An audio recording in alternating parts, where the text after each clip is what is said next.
Hello and welcome to a new See You Next Thursday. This is today. It's just myself and Seamus. How are you, Seamus? I'm reeling from the comments you made in our personal WhatsApp group, Are you? accusing me of not being welcomed here. Well, I did no such thing. I said you were an integral part of the podcast, helping myself and Billy to seem intelligent, and that takes a certain talent that you possess in spades, mate. It's See now, I just wanted to beat around the bush so that people could hear it from the horse's mouth. This is the kind of this is the kind of accusations that I have to go through every day. It's non-stop. Some oh, might we even love. call it bullying. Oh, we love you really, Seamus. You know we do. Who's talking anyway? Oh no, that was Robbie that was telling you to take your chess move, wasn't it? Not you telling him. I was going to say it was you bullying him to take a chess move, but I just remembered it was him having to go at you. So you might actually have a point. I'll have a word with him. Bullying, it's a toxic workplace. That's what it is, mate. I mean, Yeah, you we got need to Billy hire talking about a, tips. It's we need toxic to hire an workplace. HR department Yeah. head of I'll the have a HR. word to the HR department when we finish this, mate. Don't worry. I'll make a note of it down.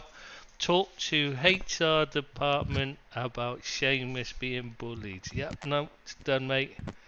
It's noted down. And I'll I have a guess word with them. I guess the HR department is you standing in front of a dressing table. It could be. It could be at 33. It depends on what day it is. We share it. We alternate. Job sharing. Because we're a modern, forward-thinking enterprise at Football Rumours, as you know. Or something like that. We're about as forward-thinking as Everton when they signed Ashley Young this week. The only thing young about that guy is his name. I know, 38 years old. I and they've sold Ellis Sims as well, their young striker. Yeah, I but don't know if they need the money, but he never really got a chance.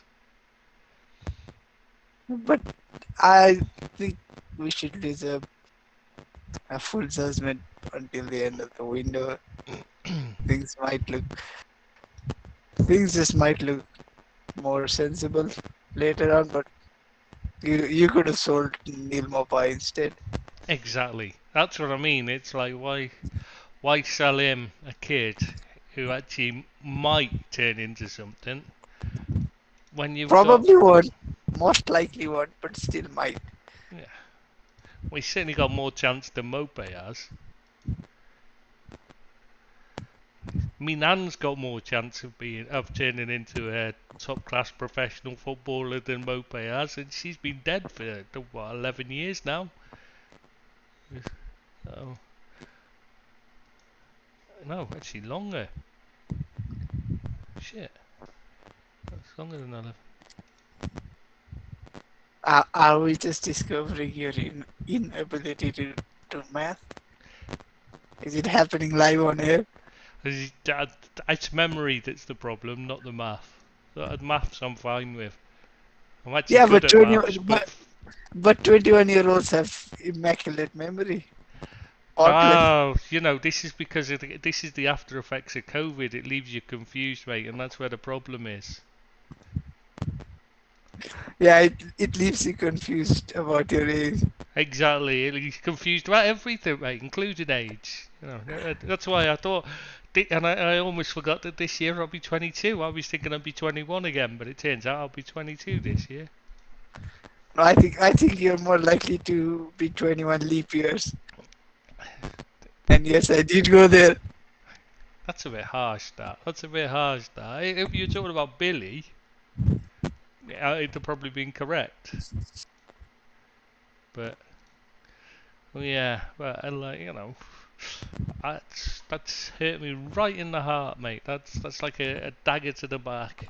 And you complain about being bullied. I tell you what, I'm taking this. I'm saving this bit for the HR department to listen to. When you complain about being bullied, it's the shoes on the other foot. I think it's me that's being bullied here. So, anyways, Everton. Should we talk about Everton while we're on the subject? Then we may as well, mightn't we? Do they have any money to spend? That's the first question I have. I think the simple answer is no. So if you have to keep that in mind, is it a bad thing to sell someone that can bring you 8 million of, was it 8 million, right? 5 It million. was somewhere around 7 million euros, so I think it's about 5 Okay. million pound.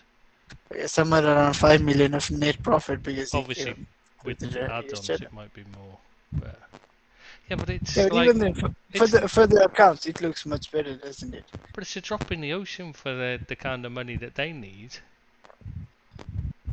Yeah, but any drop helps. Yeah, I just think you don't sell when you're in trouble like that. You sell the higher wage players rather than the low wage players. If you're trying to reduce costs, this is where they're going wrong. They're selling the players. Yeah, Sims was on but who peanuts, says so you get no? rid of Who them. says no? Who says they have any suitors for the high honors? If they had any decent players, let alone high earners and low earners, they probably would be doing much better in the league. That's a good point. It does make you wonder though, what kind of money Ashley Young's going to be costing them, because he can't be cheap with the with the signing fee and the wages. He's not going to be on peanuts, is he? Yeah, but who knows? Maybe he's taking a bit of a pay cut because he knows it's probably gonna be the last deal for him. Oh, I'm sure he is taking a big pay cut, but still, he's not going to be on. He's not going to be on £2,000 a week, is he? No, definitely not. So, one thing I will say about him, he has had injury problems in the past, but the last few years he's been, his fitness, he's clearly buckled down and worked hard on his fitness, and he is extremely fit. He's coming out as a backup. He's very versatile. He brings a lot of experience. He's won leagues in multiple countries, and how many Englishmen can boast that? In history, not many. He's won Leagues in multiple multiple leagues, multiple leagues in different countries. Has he? Yeah, he won the league with us. Yeah, I know that. And he won the league with Inter. I didn't know he won the league with Inter before when he was there. It shows how much notice I take of the Italian league. I'm sure he was there when they won. I didn't think he was, but there you go. You probably know better than me on that one, I would say. So yeah, I'll take. Look, it's two seasons ago when Inter won, and he joined. I thought he was at Villa then. 2 years ago. No, he joined Villa 2 years ago. I'm pretty sure. I thought he joined Villa before, and then they went on to win the league the season he left. I thought that was one of the. You might be right. I'm not going to argue. I'm just saying that's what I thought. But you probably know better because you take more notice of his career than I would, with him being an ex-United player. That isn't the main thing on my mind, but yeah, he has won Serie A. I didn't know that. Well done, Ashley Young. Fair play to you. He's not the best player in the world, but he's also not the worst. They could have done a lot worse. He was he held down the right back slot at Villa at the end of last season for them when they were going, and they were putting in some great performances and picking up a lot of points. So he's certainly not past it totally. Even if he is coming to the end of his career, he's certainly still capable of playing at Premier League level. If he's coming in as a backup, then it's not the worst deal in the world, but let's see how it goes. They're apparently looking at young Elanga. Yeah, they've got because they've got for fullbacks they've got Mikolenko, who hasn't been particularly impressive at left back, has he? And they've been short of left backs, and he can definitely play left back. So perhaps he might turn out to be a masterstroke. You never know.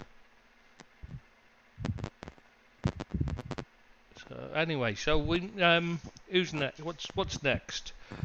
Ooh, do you know what we should talk about next? Just a quick mention before we go any further on thing. I think we should talk about a few, interesting ones that are nothing to do with the Premier League quickly. Well, sort of nothing to do with it. They've got some of them have got slight relation to it. Sergei Milinkovic-Savic off to Al Hilal from Lazio. Decent I'm fee. sad. I'm That's sad.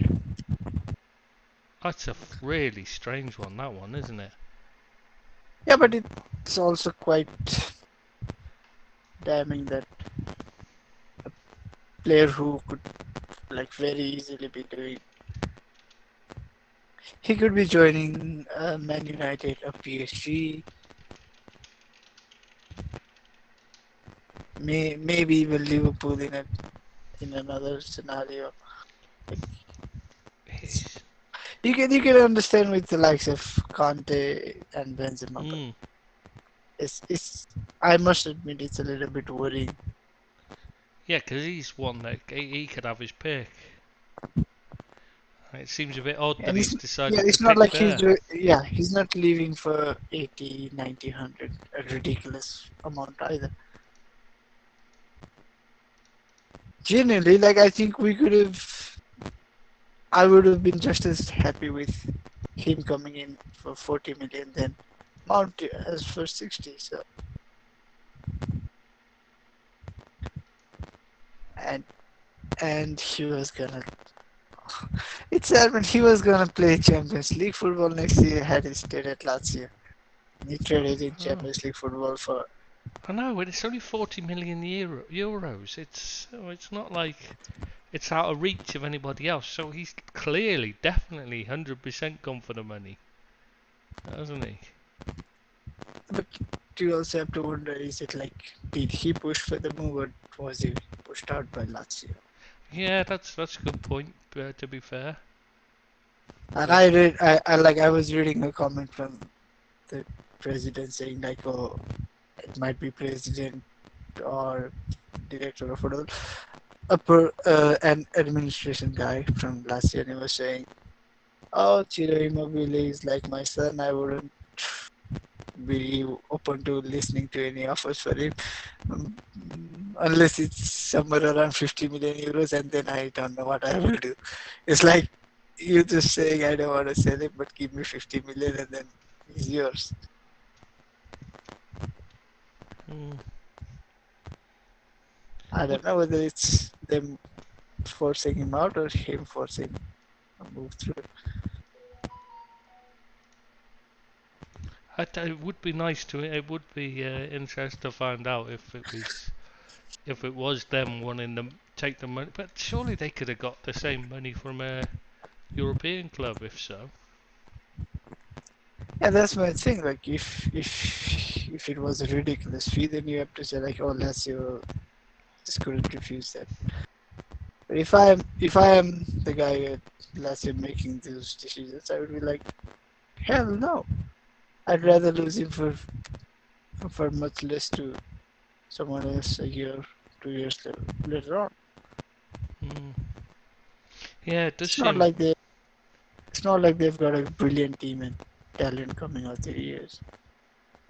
No, they don't even think, But then I understand they probably needed the money, but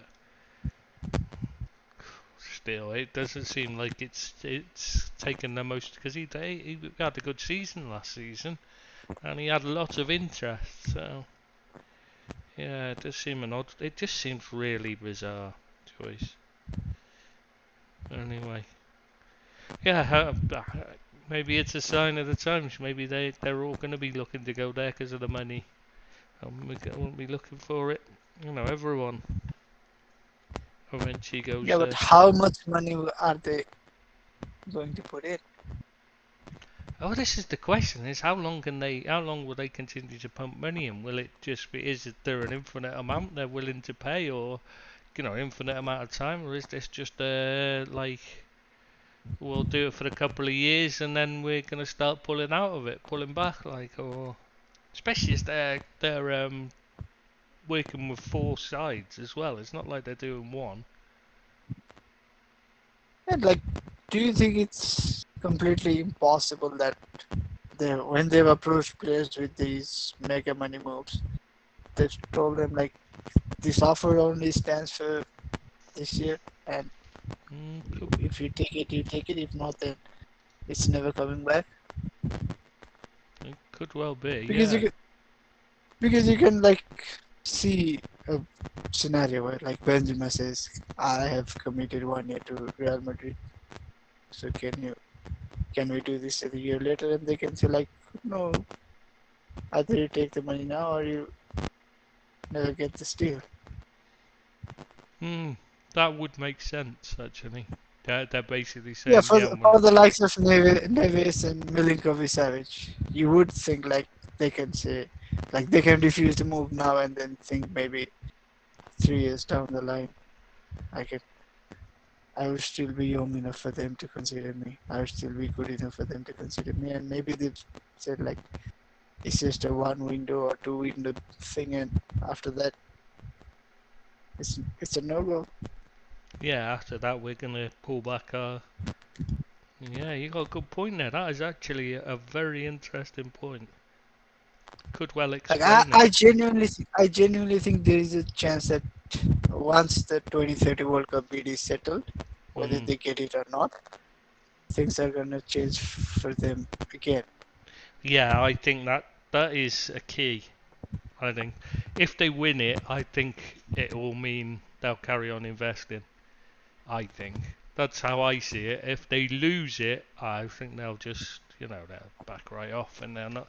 There's it's going to be totally different then, in my opinion. So what other moves have been done to Saudi Yeah, Arabia I in just the thought last this week? one was interesting. Union Saint-Gilloise are Brighton's feeder club in Belgium. Is that correct? Am I right? Yeah, USG, Yeah, USG, yes. USG. Yeah, they've just signed Alexis McAllister's brother Kevin McAllister. Wasn't that the name of the kid in Home Alone? Am I getting it mixed up? Uh, Wasn't that the name of the kid in Home Alone? Kevin McAllister. I know it was Kevin. Surely it was. Anyway, yeah, he's just signed for them on a cheap free. I just thought quite interesting that they've just they sold the brother and then brought in the other one on a cheap deal. it's McAllister, but obviously it's Yeah, spelled. yeah, it was Kevin McAllister. It was Home Alone. Oh God! If he joins an English side, you just know there's gonna be so many memes and jokes about him in there, Home Alone and all that, like, and songs. Well, I don't know because I don't know what Brighton's fans are like for singing songs, but But he's not joining them. Come on. he's made the step towards it, hasn't he, by joining their feeder club? I just thought it because obviously they've not long sold Alexis. What else? Yeah, It's but not do you know what position he plays? centre back, isn't he? And do you know how tall he is? He's only a short ass, isn't he? Isn't he something like 5'8" or something? Yeah, he's only like a wee bit taller than me. Yeah, I can't see him staying at centre back now he's moved. He'll no doubt be playing in midfield, I would think. Or fullback, Yeah, or whichever full one. back, yeah, that's a good point. Yeah. Speaking of But full surely back, he ain't gonna go. No, he ain't gonna play centre back. no, not in Europe. It's very rare. I know your lad, Martinez, No, and no, no. But but but the thing is, if you're moving in your early, like late teens and early 20s, maybe it's gonna be Hmm. easier. But Yeah, well, he's what, Martinez. 25? Martinez. I'm Oh, is he 25? Yeah, he's 25. It's not like he's a young guy. Oh, So I thought he maybe was like a much younger brother. I didn't look at his he's the age. older brother. I was 99% certain he was the older brother. That is why I had No, to there's Google. another one who's the older brother, isn't there? There's a third one. I forget his name. There's definitely three of them. I might be wrong. It Francis. might be That's the Francis. yeah, he might be the oldest brother actually. But anyway, I just hope he joins for the Home Alone gags. Yeah. Anyway, what else was slightly related to Premier League? Oh yeah, Angelino gone to Galatasaray on loan from Red Bull Leipzig. He was at Man City for a while. Didn't really make it there, but then he seemed to be like everyone was raving about him after he left them, and he seemed to be like the rising star. And now he's ended up on loan to Galatasaray. What's gone on with him? He had a pretty good campaign on loan at PSV from Man City. Yeah, He yeah, came back. they People love. like there was a lot of hype around him. Like maybe he could be the next left back for City and all. Then he joined. He left on a permanent. No, I think it might have been a loan move. Yeah, he left on a loan move to Leipzig. Did pretty well. Joined them on a permanent move. Did really well. Lots of like goals and assists for a wing back, full back. Yeah, he scored loads, didn't he? Yeah, well, goal involvement. Sorry, I should say. Yeah, but it was pretty good for. I think he might have been second high scorer He in one of definitely, those campaigns actually. yeah, he definitely was something like that. He was. No, he's a pretty good set piece taker as well, so Hmm. that must have come in handy. But then he got replaced with David Raum last summer at Leipzig. Hmm. So Raum came in from Hoffenheim and he left. He joined them as his replacement yeah. on loan. Well, it just seems a bit of a sad downfall to end up going back to being a lone player at his age. After all those seasons where he looked like he was going up in the world, and then it's all fallen apart so quickly. It's a bit sad. Yes, but it's probably with a option or an obligation to buy something to get around financial Hmm. fair play for them. True. What else? Gary Medel. People who the reason why I'm mentioning him, for all those who are Liverpool fans on the Liverpool site will probably remember I used to want Liverpool to sign him because desperately needed a defensive midfielder with his kind of tenacity. Never got him. When he went to Cardiff instead in the end a few seasons later, and now he's gone back to Brazil. He's gone to Brazil even to play for Vasco da Gama from Bologna on a free. It's just a name that always interests me because I liked him. The Pitbull, he was. I don't know why. I just thought he would have been perfect for what Liverpool needed at the time, but never got him. Speaking of ex-Liverpool players, Fabio Borini's moved to Sampdoria from Karagumruk on a free. What else? Leeds American Brendan Aronson, one of their Americans, has gone to Union Berlin on loan. So another one off to Union Berlin. Oh no, we didn't. No, sorry, that was something we discussed before. It wasn't it the other Union Berlin thing? Yeah, I was just gonna say Yeah. he's not the only player joining Union Berlin In from fact, enemy. we may as well mention that, mightn't we? Chelsea to Union Berlin on loan is David Datro Fofana. So, what do you think of that move for him? Do you think he's got it? No, I first want to comment about the move to Chelsea in the first place. Hmm. Isn't it just a pointless career choice from him? I just don't understand why any young player joins them. You're only going to get It's sent out not on even loan. like any young player.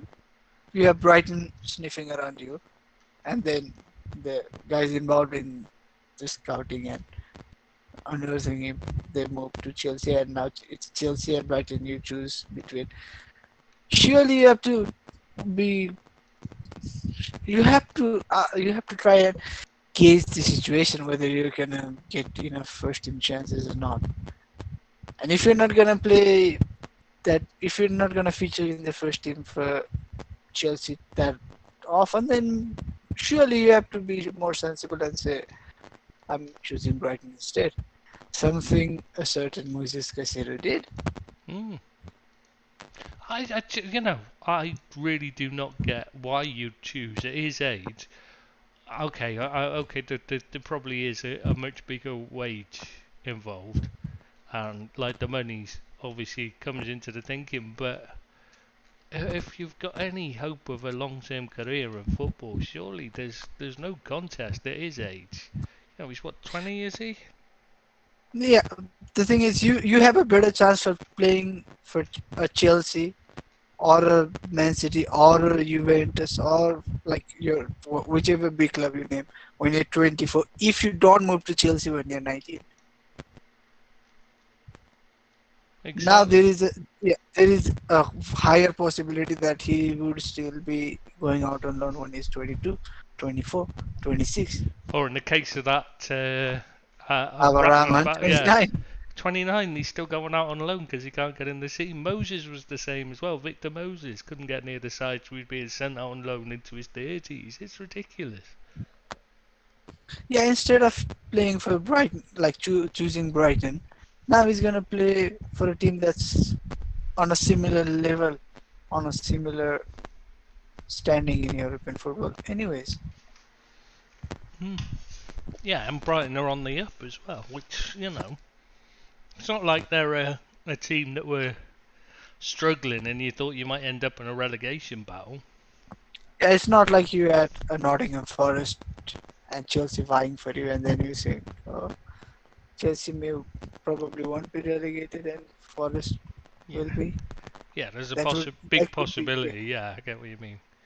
Yeah, because you Yeah, don't want but to take that risk. If Everton are coming in for you as well, teams like that, you could understand why a player like that would say, yeah, but I could end up in the Championship and I really don't want to do that. I get your point, yeah. But if Brighton don't look like being relegated anytime soon. especially in the January window when they were moving for him. It's not like Chelsea were doing that well and Brighton weren't. It Mm. was actually the opposite. And you look at Chelsea the way they play, and he was not going to ever get near the side. And he barely did. He barely got a look in, did he? So it's a strange one.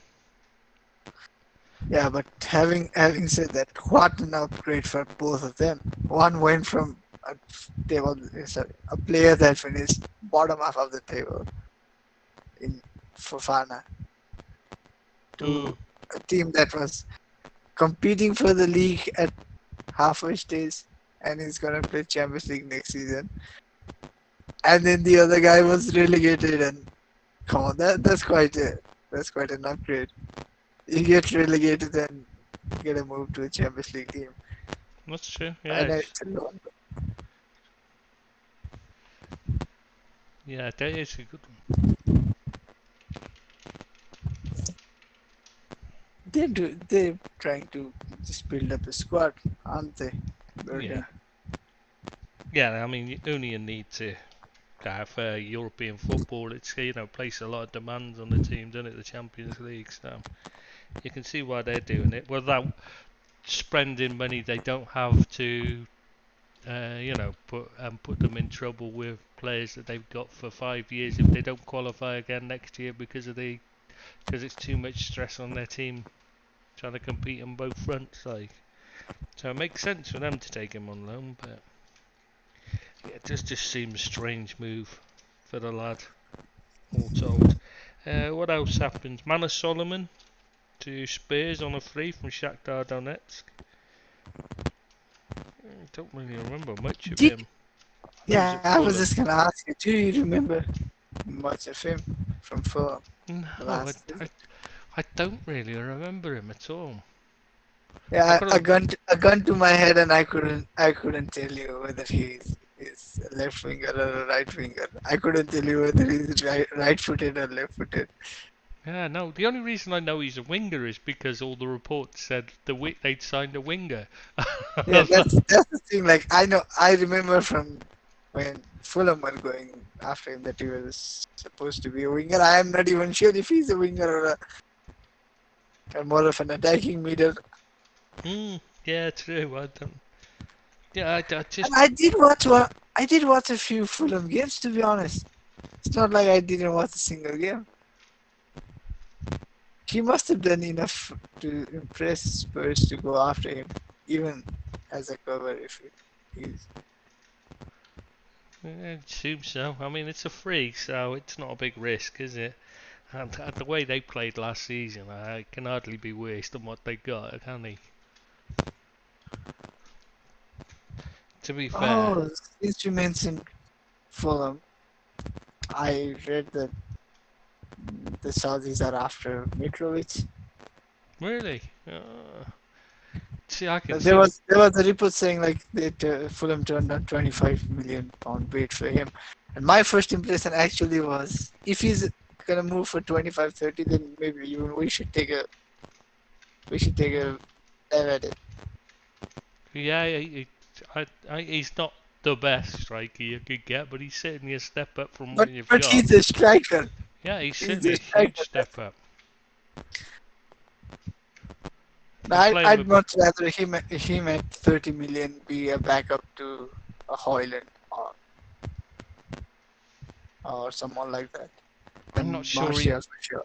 I'm not sure he suits being a backup though, Mitrovic. I think when he's playing, I he's. don't mean a true backup. If we sign a young 2022 like a very young striker, then we can just rotate around, Hmm. like play certain games, maybe get taken off or come. You get the gist. I'm not Yeah, saying a true backup got you. being an option. I think he's not a bad shout. See, I just don't. The one I don't understand, Jonathan David. I mean, why is nobody taking him? Unknown though, is it? I I'm do not to not say. understand. You never hear him linked with anyone. I, I've not seen enough of him to be 100% sure how good he is to know, but he scores goals, and usually that's And enough, he's isn't it? coming off a blinding campaign. He's coming Yeah, off a like 20 plus goal season in the league. and he's playing for. He's not playing for like the best side. Yet he regularly scores. Scores a decent amount of goals. You'd think he'd be somebody would be targeting him, but nobody seems to be looking at him. I don't understand it. Maybe he's priced too high. I don't know. No, I've not really looked into it to be honest. It's just something that just came to mind. Then I don't understand why someone like Man United. 24 goals. And that's quite a lot of goals. 24 goals. Hmm, it's not like he's playing for PSG, like where he's going to get 23 chances a game either. Yeah, he seems a bit underrated. Maybe he isn't. That's why he's still there. Maybe they overvalue him. He might have a point there. But you would think he'd push for a move though if they were holding him, to with a big fee, wouldn't you? But he is kind of pushing for a move. It's not like he has come out and said he likes the idea of a Premier League Yeah. move. And yet still no links. Maybe it's just the media on it rather than nobody's actually after him, like. But you just don't hear anybody mention him at all. Strange one. What else? What else did happen? Oh yes, this is a big one. Villa spending big again on their defence, buying Pau Torres from Villarreal. So Villarreal to Aston Villa. Aston Villa Decent Real. move. They're genuinely becoming Aston Villa Real. Yeah, they seem to be Took the buying. manager, took the players, took their targets. I mean, they've got plenty of money, Villa, but they've just struggling to spend it. Yeah. I'm not sure they really need. That was really their biggest issue, but the defence. not No, the but if centre they back. wanted no if they wanted a defender, then they should have gone for a Premier League proven Oh, you're going England to say Harry international. Maguire, aren't you? Yeah, That's the last thing they need. that's one. They've No, got but Mings there's if they one more need option someone off who's the got. table. Yeah, that's true. There's not many left. Maybe he could go back to Hull. That's about his level. Are they in League One at the moment or so? Championship. Is Oh, that no, maybe I don't know whether they got relegated or not. They were mid-table last I checked, but it was maybe 6 months ago. okay? Yeah, with him, he's surely gonna move this season to get in the England. So I mean, you can't keep picking him, can he? Out No, of but what are you Southgate? saying? No, what are you saying, man? He is a regular for England, so why does he have to move to become an England? Like, No, but that's what I mean. Why is he not having to move to get an England place? Why is it he still gets picked? How much longer can Southgate continue to pick and I him don't when he understand. doesn't play? I don't understand why a Louis Dunk doesn't get picked, or and even more like it's a bigger crime, I think, that Fikayo Tomori, who won the Serie A as a starting centre back, who was a starting Mm. centre back when Milan have gone on to semi-finals of the Champions League. Why he isn't getting blooded in? Yeah, there's plenty of them out there that he could be using. It doesn't make any sense what's happening, and how much longer can it continue? Will it just carry on until Southgate eventually moves on from the England post, or does he finally, Maybe it just has to get to a point where Maguire actually ends up costing Southgate his job and then ends up costing him his own place in the squad as well. Mm, He's not made too many high-profile mistakes for England, from what I can gather. But obviously, I watch every England match and I follow England religiously.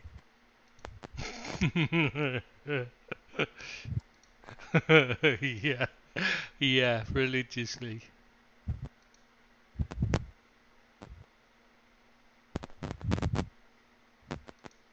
Yeah, that's very true.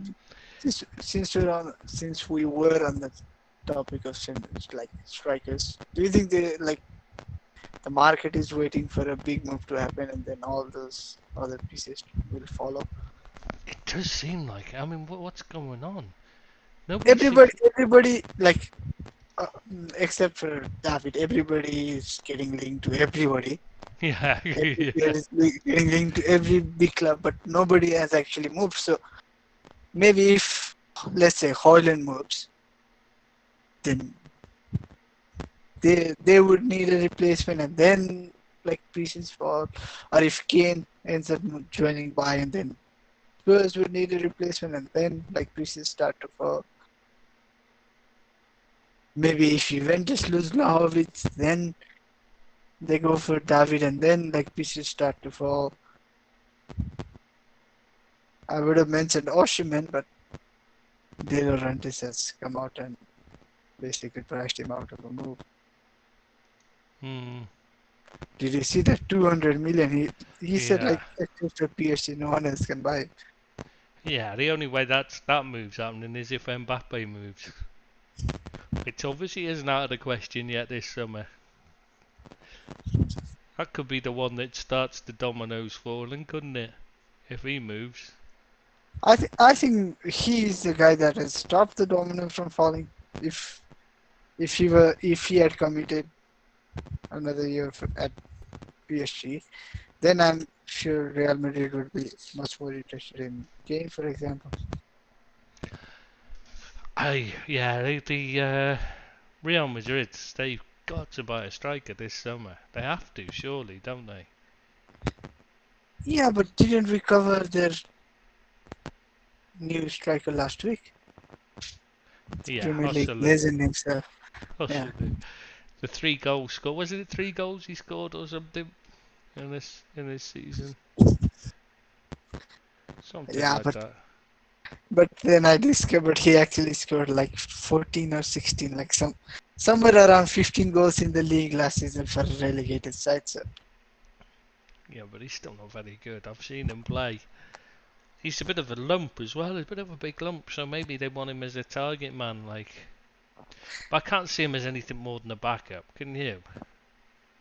I can't see him getting any like real minutes. He No. might play in the cups.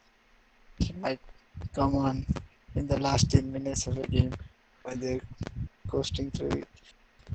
It does seem like a move just to provide emergency cover if someone gets it. If whoever they bring in as their main man gets injured, it doesn't have the feeling of the striker they're signing.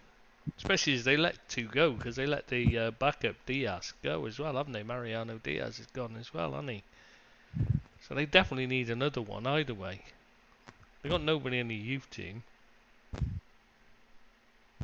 And they missed No, out on the new Ronaldo, according to everyone. The one that went to Barcelona, which is unusual. who went to Barca? Was it Victor Roque? Oh, you mean R9? Yeah, no, not Cristiano Ronaldo, the real Ronaldo. Yeah, the proper Ronaldo. Yeah, he's supposed to be a real talent. It's unusual for them to lose out, actually, Real Madrid lately, for young Brazilians. They seem to be picking them all up until now. That's the first one I think Barcelona beat them to, so be interesting to see how he But I does. will be honest, this is the first time I'm hearing about their interest in Victor Roque. I heard it was always Barcelona. I heard that they were interested in him, but a long time ago. They've been monitoring for a while. They've been looking at, but they look at all the young Brazilians. They've been looking to try and corner the market there, as in literally. That's what they've been looking at with the, with the signings of Rodrigo and, oh my God, the one who's getting Vinicius. abused all the time, the racist abuse. Vinicius. Yeah, Vinicius Junior. God, I can't remember words lately. It's really bad. I couldn't even remember my address the other day. I got in a taxi to come home, and I couldn't remember the name of the place. I thought I can't even look it up on Google Maps and show them where it is. Because how do you look up where you don't know what it's called? It just literally my mind went blank. I'm sure it's nothing to do with age though. Nothing at all. Before you say it. What else? Oh yeah, one final. I think there's only one final bit of transfer business that I can think of. If you might have a few more to mention, but there's Man City sales. They seem to be selling a lot of youngsters for huge amounts of money. None of them have any real experience. None of them have really shown anything to deserve these big prices. And yet they're getting decent money for all these youngsters and getting buybacks and getting the buyback price in the contract and getting it or percentage of any sell on. I mean, it's something. Am I the only one that thinks there's something dodgy going on, especially as the teams they're going to? As we discussed, we were discussing it before while we were preparing. And it's Southampton and Burnley mostly that are buying them, and they seem to be, it seems to be ex-Man City employees bringing in players from Man City for Southampton and Burnley at inflated fees with favourable terms to City, and no sign of any of them being. I mean, don't get me wrong, some of them might turn like Lavia. Lavi. And the other one, the centre back as well. They might turn out to be great signings for them, and they can sell them for decent money. But they're still paying a lot more than anybody else was even interested in paying. I mean, how much did Trafford go for? Was it 19 million? I think it was somewhere around 15, and Why? then I watched him in that Euro final. I can't say I've seen him in anything else, so I'm not gonna say. But like, if that's him. I mean, people talk about how great he was because he pulled off the save at the end. Fair play, he pulled off the save, but it wasn't exactly like it wasn't a world class save like it's being made out. It was just they were bad finishing. Obviously because like if a penalty saved, it's always it's always a bad mistake by the person taking it because otherwise it doesn't get saved. It's as simple as that.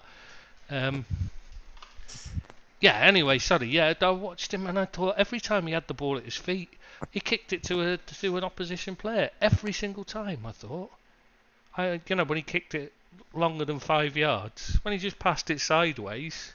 But Spain kept pressing and didn't give him the space to do that, so he was having to kick it a bit longer. And every single time it was given away. I was not impressed with him on the ball at all.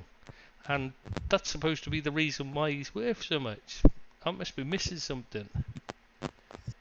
I mean, I didn't think, but then I must be missing some because much as I love Jones, and obviously it took a great bit of skill to score that goal off his back, when he wasn't even looking at the ball or anything. It was obviously straight off the training ground when he got in the way of that free kick. Yeah, I love. I think he's a very good player and highly underrated. I think, in my opinion, I think he's much better than people believe he is. I didn't think he was the best player on the pitch. Yeah, he got man of the match. So what do I know? I like Jones, and I think he's. But I didn't think he was man of the match. He was good, but not standout. But I suppose maybe it was the best of the English team rather than because they won the tournament rather than picking. There was quite a few that stood out in the Spanish team that has. Anyway, okay, I'm trying to do some research. Some research on the Trafford fella, and he actually has a decent level of experience, man, for a 20-year-old. he's been out on loan a lot. Yeah, he has 78 League One appearances. 78 and he's 20. Maybe it showed some promise there. Well, he did, but that's what division was he in? Yeah, but still, for a 20-year-old kid to have like 70 plus appearances. Most players in the lower leagues, though, kids get that amount of appearances. It's only in the Premier League they don't because everyone's too scared to play anyone young. No, but what I'm trying to say is he's not a guy coming straight out of the academy costing a decent fee. Yeah, true, but when I'm just trying to say maybe he was impressive in the. It'd be more than you'd have to be more than impressive to cost that much of the champion. Even if he's played at the championship last season, championship players don't cost that much. You know what I mean? But one of them is about to, isn't it? This Alex Scott kid. Alex Scott, yeah, but it's a bit different level. He's been an absolute standout that everyone's been talking about because he's been so good. So that's what I mean. Yeah, but my point is maybe Trafford is also getting a lot of. Yeah, attention. Bolton, that's League One. Yeah, maybe I'm just playing devil's advocate. I'm just saying. Maybe he's been doing really well in League One, and then. Yeah, but League One player, how many League One players, does anyone look at and go, "Oh, 15 million for him"? Nobody pays that kind of money for him. Well, I'm sure a certain Dele Alli came from League One and tore Premier League to shreds. Did Dele Alli cost 15 million? It was closer to 10 million, but it was also more than half a decade ago. It was before Neymar. I just don't. I just think there's some when you've got him and Shea Charles. There's another one gone for what 18 million or something. What is it? No, 10 Again, million somewhere close to plus. 50. It depends on what the add-ons are. It's 10 million plus anyway.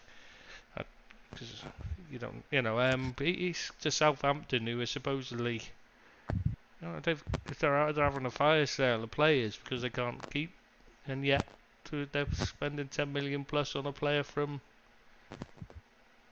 Man City who's got no experience. It just, I don't know. Well, he's got No, a little. this is more alarming. Like, at least with Trafford, what I was trying to say is, oh, he's played league football, men's football. Maybe he's done well to get a good move, and maybe it's not too much of an overpay.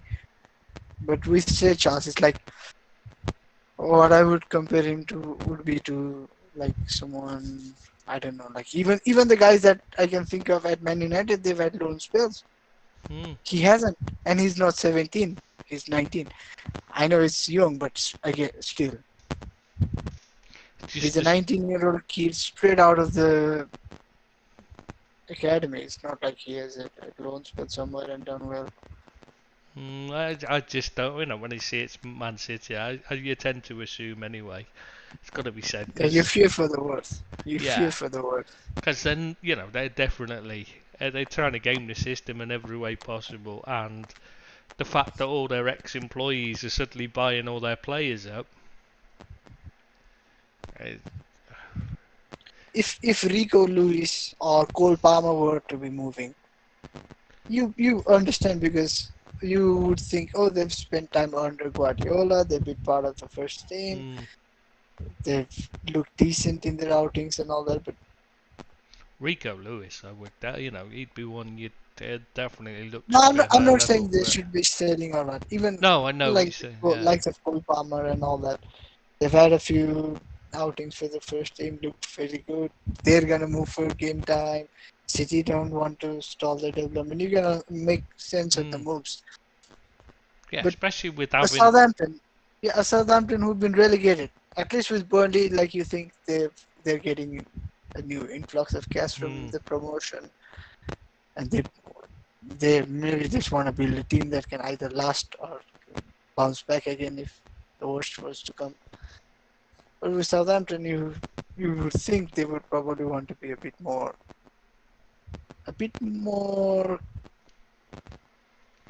reserved with his spending, a bit more, and plan for a move back up instead of for 3 years on.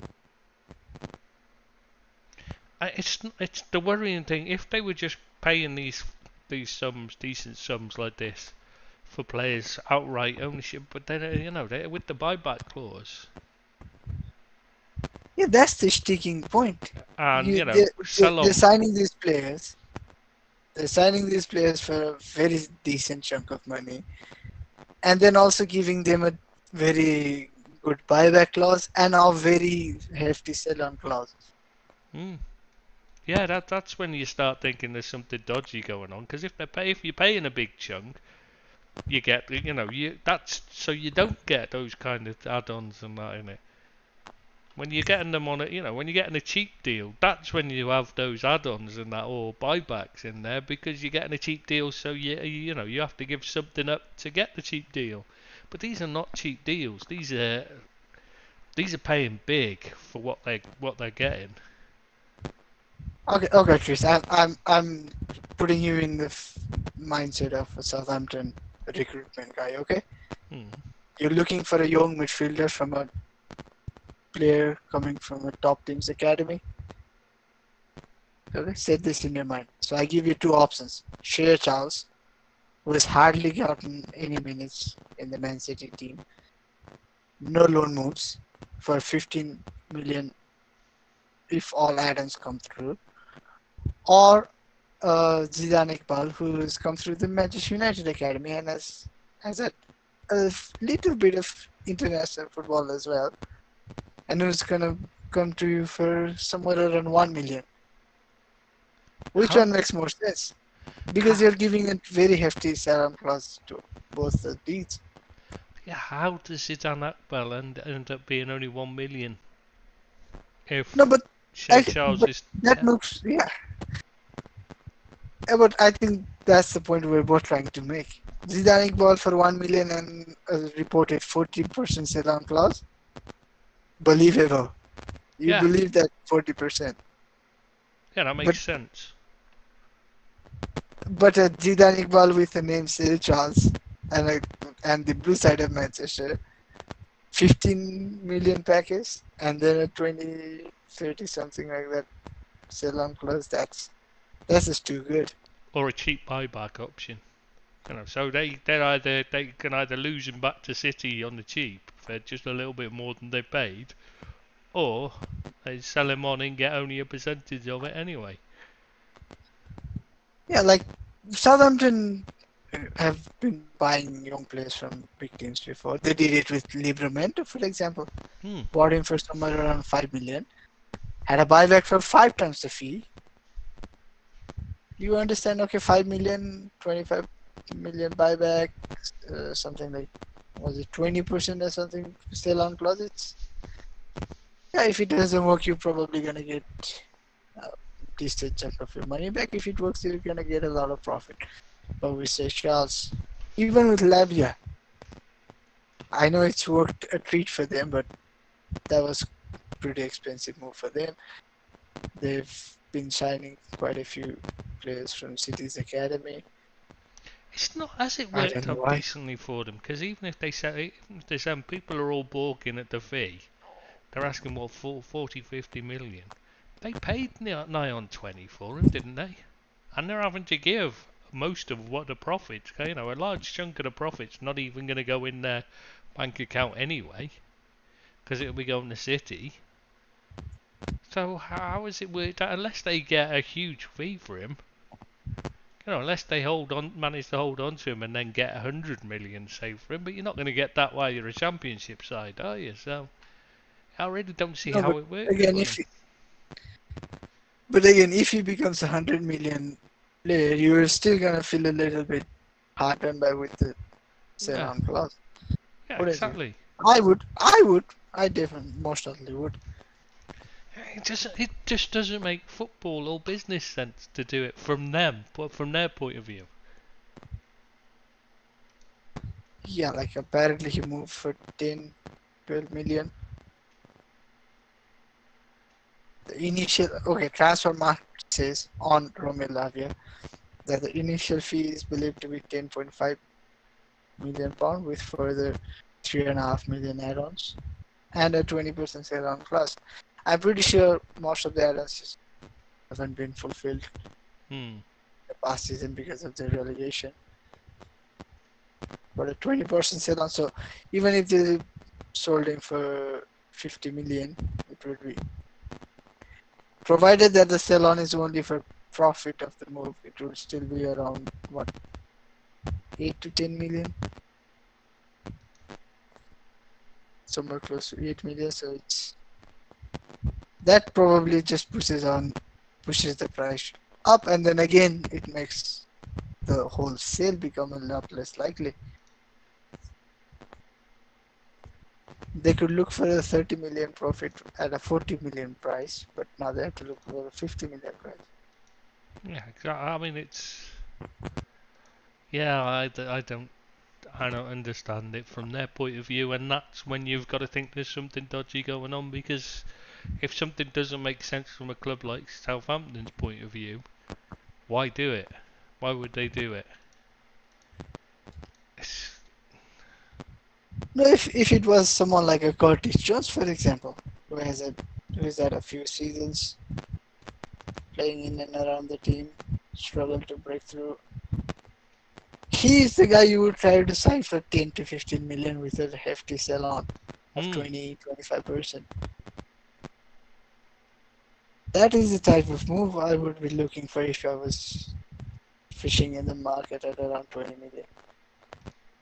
Yeah, I mean even if you don't get him, that's where you'd be looking is players like that are in and around the first team, not players who can barely. No, but come on, Chris. If you're Jurgen Klopp or Smarka, would you say like be completely against the move for let's say 20 million for Curtis Jones with 20% sell on and a Yeah. 40% buyback.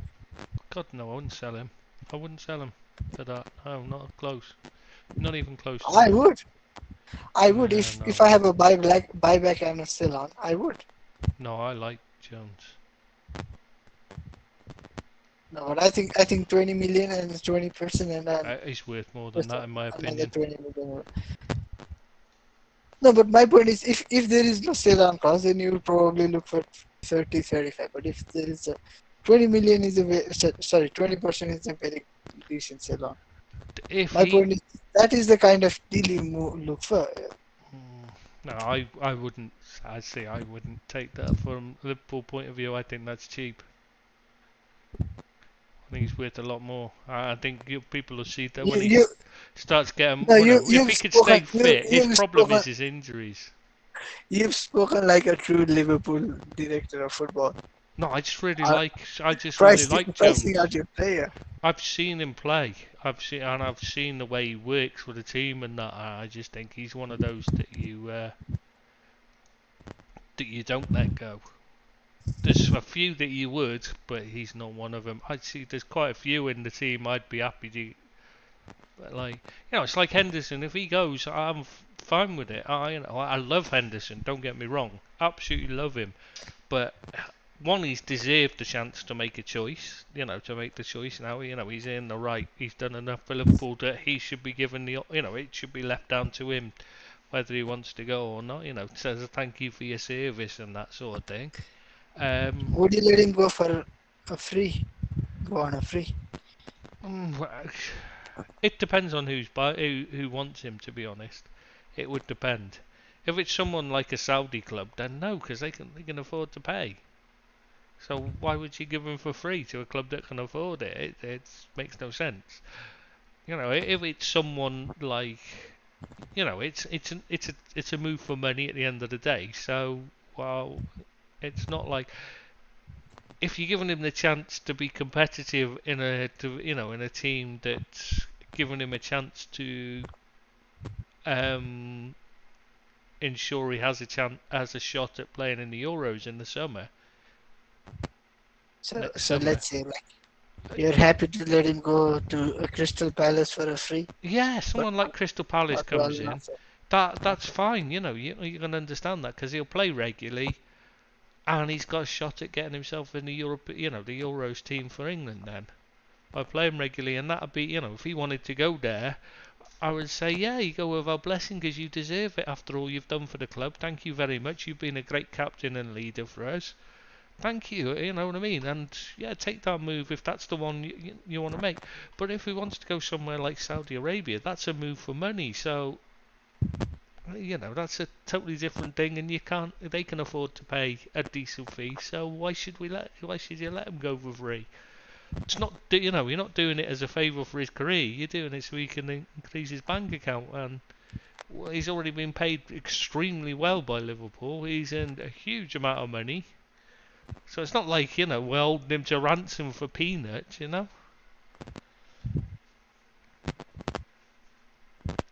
But yeah, I'd to him, Thiago, happy to lose him. I love Thiago, one of my favourite players, but he just can't stay fit. You can't rely on him. So I'd be happy to lose him. Fabinho, he tends to pick up the odd injury as well, and he's looked a shadow of himself lately. So again, I'd be happy to lose quite a few of the Liverpool players. Van Dijk's looked finished for a long time for me. He's Oh, been you're happy to lose Fabinho with who Liverpool are apparently interested in. well, yeah. If they sign someone like Marcus Llorente or Lavia or whatever, you know what I mean. Someone like Oh that. hell no! I wouldn't sell Fabinho if Lavia was gonna be his replacement. He's just too young and he's just not ready to be a starting DM for For me, Liverpool it would be with no Bayetic. backup. Would be the With no backup. No. Bayetic should be the starting DM then. Then you buy someone else for 50 million instead of Lavia. Yeah, maybe. But who? Why would you? See, I'm thinking Marcus Llorente makes a good is a good shout because he's not young, so he's not coming in. He's not going to be blocking the space for Bajcetic to develop into. But he's good enough. He's asking who would you replace those players with? Would they been Thiago's already? He's very Thiago and young. Henderson have already been replaced with McAllister and Szoboszlai. Don't need to replace But them. I meant Llorente is very versatile. Yeah, he plays that. It'd be a Milner type signing because he can cover anywhere. He can be your first choice DM, but also be an option to play a little bit further forward. He has played a lot of minutes at right back for Spain as well.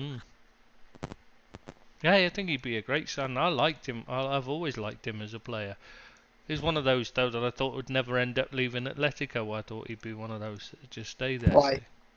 Why? Why would you think that? Because at one point, they, when he was young, they priced him out of moves, and they didn't seem to. It was, and then once he got past about 20, yeah, they priced him out of moves. No. You're completely confused, buddy. He came through Real Madrid, had a few loan spells out, spent maybe a season or two warming the bench, and then moved to Atleti when he was 24, 25. Was he at Real Madrid? Not only was he at Real Madrid, he's one of the very few players in the modern era who's moved directly from Real to Atleti. I know I've watched him loads, but I didn't know why have I got him mixed up with that? I think he's one of the very few players who, when you watch, looks very atypical of a Spanish player and looks someone who probably would excel better in the Premier League. He's a very robust. Oh, definitely, yeah. He's brute of a player in Spanish terms, isn't he? Yeah, but but then again, you would probably think is he that much of a brute, or is it who he's going against? Yeah, that's what I mean in Spanish terms. That's what I said in Spanish. That's why I said that because, like, obviously you're quite. When you watch him at Athletic, he just looks a brute. But how am I getting him mixed? Yeah, I don't mind. I was completely right. Even he spent 2 years back at Real Madrid, not one. I know I've watched it. But probably it's because it's maybe it's just because it's Madrid. They just mix in as one. I don't like either of them, so I've got no little interest in them, as in like to follow them. I don't know if he won the best player or not, but he was very vital in Atletico's most recent league victory as well. Yeah, every time I've watched him, scored in double figures. Yeah, scored in double figures. I have a little bit of an interest in him because he's linked to us. Yeah, he said regularly previously. Yeah, I made a point of watching him a lot because of that. I'm not gonna be sad if he doesn't join us, but I will also not be mad if he were to. Just like with Sofyan Amrabat, maybe you can have him as for being a replacement. Do you know what? I don't know about that one. I don't know about that lad. He's only had a few good weeks, rather than he hasn't he's not even had a full good season yet, has he? Where he's been out, where he's looked like top class. It's only been. Do you know where the connection comes from for him and Manchester United? From Amrabat. United. Yeah, Amrabat. No, why? Utrecht. Before Ajax, Ten Hag was the manager at Utrecht, and he came through at Utrecht. I'm telling you, we don't have any scouts, man. Your scouting system's been a mess for a long time. No, I don't think we have a system anymore. I think it's just like the director of football, whatever title he has, he just rings up Ten Hag, and Ten Hag says, in this position, I once had this player, or I once had this player come against me. This is how we go. Does It's seem to be the way. ridiculous. Does seem to be everything is Ten Hag is. Maybe that's not such a Do you bad know? thing. Do you know where the Mason Mount connection comes from? Vitas Arnhem. Yes, yeah, you've mentioned that before. Someone has to like. I'd forgotten he It's a played very there till simple. you said it. Yeah, it's a very simple. Either he's Dutch or came through Ajax, like came through Ajax or Utrecht or somewhere where Ten Hag previously managed, or has played a season or two in Eredivisie. There has to be some kind of a Dutch or Ten Hag connection, direct link. Bloody hell! Yeah, whether it can work in the long term, that's the doubt, isn't it? That's the worry rather than the short term. Because in the long term, he's not going to have the knowledge base of working in the Dutch football. So he's going to have to pick out different players soon enough, isn't he? We didn't. We did go for Casemiro, but then again, that's a very typical of Manchester United side. I think that was more a case of him being offered and you say, "Oh yeah, we'll have him." No, but it's also kind of the move that Manchester United would have made 3 years ago, 5 years ago, whenever in the timeline you point to. A big name player coming to the end of their tenure at another club, and then we overpay to get the services. By the way, did you mention Victor Gyökeres joining Sporting? No, didn't. They probably should have, because that's an unusual move, that one. Going to Sporting from the Championship. But that's also kind of an unusual fee for Sporting to be spending. Yeah, they don't tend to spend big money, do they? I'll be honest, man. The guy Victor Gyökeres as a whole has an unusual career. Like we keep saying like Brighton has striker issues and all that, but he was once on the books at Brighton. Never got a true look in. Well, from what I've been told, there's a reason why Everton showed interest, but they wanted 30 million and they couldn't afford him. But the reason why a lot of teams aren't that keen on him is because apparently he's a bit slow. He's not got pace. So I've been told. I've not seen him play. I'll be fully honest. I've never seen him play that I'm aware of. He might have been in a game I've watched because it's like it. But yeah, I've never seen him play. But apparently everyone says that he's not very quick. And obviously teams these days seem to think it's all about pace when it's up front. Yeah, but I was just gonna point out like he scored 20 plus goals in Championship. Exactly, you think that would be enough to make up for a lack of pace, wouldn't you? But yeah, there are much like there's a much bigger list of players who succeeded as strikers that you would say aren't quick enough. Such as?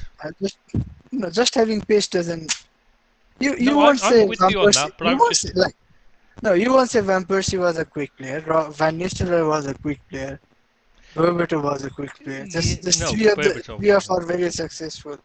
But Van Persie was very quick. He was very quick acceleration, as was Van Nistelrooy. He just had that 5 seconds speed. Sheringham was slow as shit, but.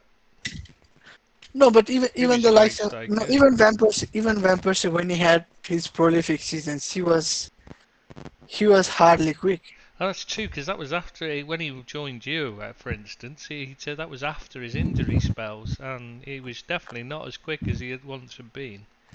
He was quite slow. He was quite slow, let's be honest. But he wasn't like useless, but he was very slow. For the striker standard.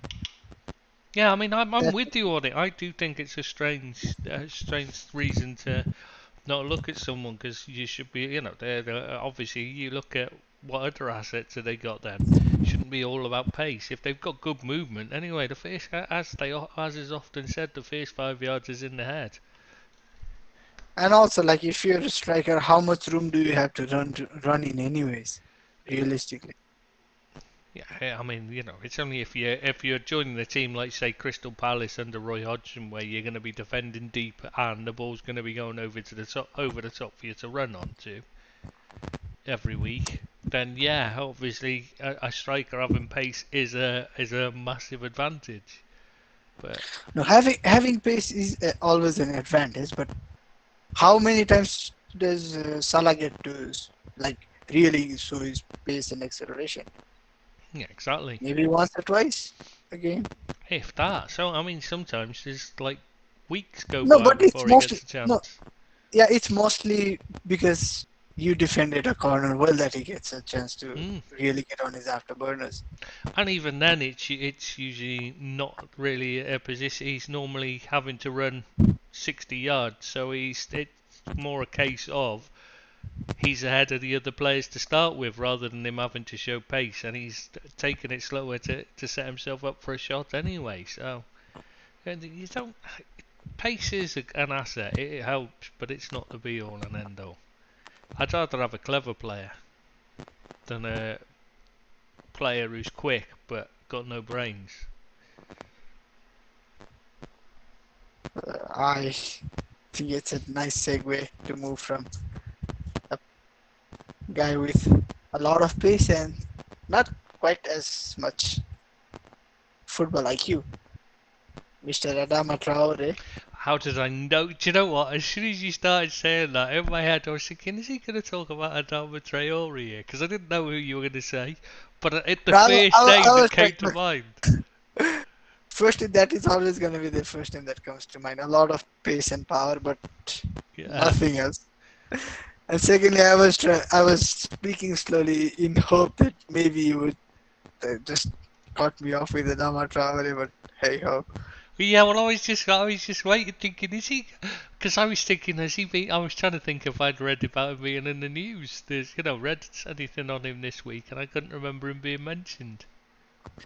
No, apparently he was very close to joining AC Milan, and now the deal has fallen through. But my point was going to be, look, Oh, the guy is on a free, yeah. and yet these clubs who apparently want pace in their team don't seem to go after him. Why? Because you've seen him play. He has pace, but what good is it if it does nothing else for you? He's one of those players that's really frustrating because he's got more than pace. He's got skill. He's got technical It's ability. power. He's got He's got incredible physicality. power. Yeah, I mean, you're not knocking him off the ball. If he's on the ball and he's running with it, the only way you can stop him is when he kicks it. When he takes either a shot or attempts to pass it or attempts to cross it. That's the only way you get him off the ball 9 times out of 10. Because he's just so quick and so strong that you can't take the ball off him. It's almost impossible. And yet, he creates so few actual chances. It's ridiculous. How bad do you have to be a player Even with with his that passing, kind of advantage and still create nothing? even with his passing, I don't think it's the technique of the pass that is wrong. Most of the time, No. it's the choice, Mm, the direction, agree. the player, the weight of the pass. Yeah, he's The just things that, yeah, I think it's just like he lacks football IQ in his head, and that's all of the like that's the only issue for all of his problems. I If he had, fully agree. Technique is actually really good. You can, when you see him when he's just actually stood still waiting and receives a ball, he's got great close control. It's just he doesn't slow down or get his head up. He just does. No thought behind it at all. You're right. It's incredible. And yet some Wolves fans still love him. And I don't understand it because for me, I would think he'd be the worst player I could think of to play for my side. It would drive me absolutely insane watching him play. no, he's the type of player that you would be really excited when he signs. the first few games, maybe even like half a season, you're gonna be like, oh, he's shown signs of like real promise and real player. You just wait for him to get in sync with the teammates, like settle in, get a bit of confidence in.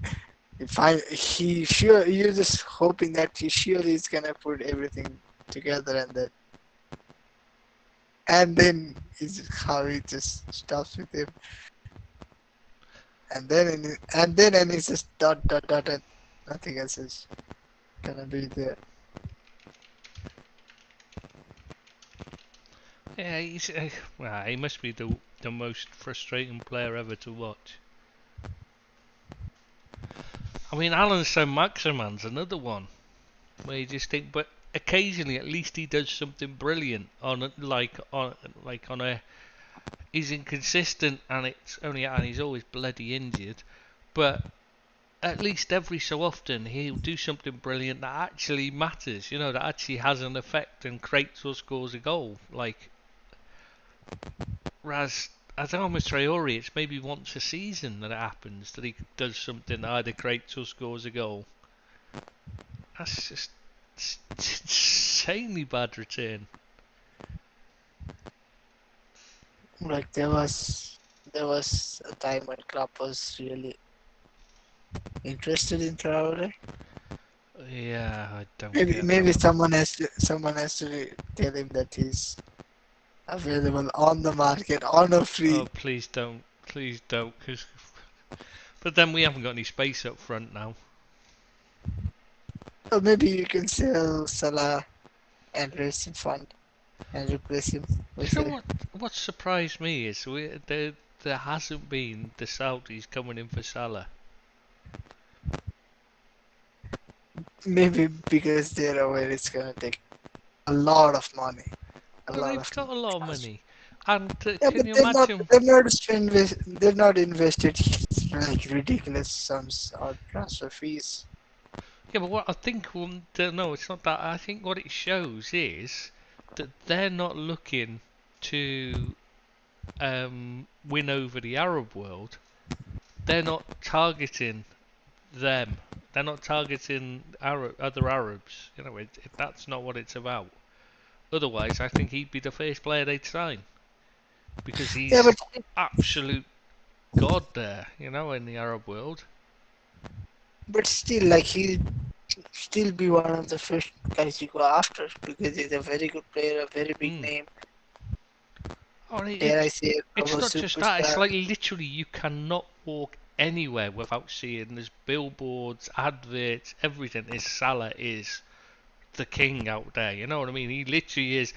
You can't. I mean, anybody finds out you're a Liverpool fan, and you know there's anybody that's Egyptian or any Arab will just all they want to talk about is Salah. That's it. They don't care about anybody else. It's Salah. It's just they might support Man United and they'll still be Liverpool fans as well because Salah plays for them. You know what I mean? They he is an absolute.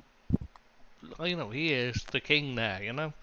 And so I really thought they might just look at doing that because I think it'd be a huge thing for them out there. But clearly, their target isn't the Arab audience, so it isn't the local audience. They don't give a toss about the local people watching the league or anything. That's not what it's about. Clearly, their target is like we were saying before. Did we do that on here or on the before we started? When we were discussing things before we started, I can't remember now. Clearly, their target anyway is the World Cup, the upcoming World Cup. That's the vote for it, and then possibly if they win the hosting rights, then it'll be the World Cup itself. That's clearly what they're focusing on, and that's what this is all about.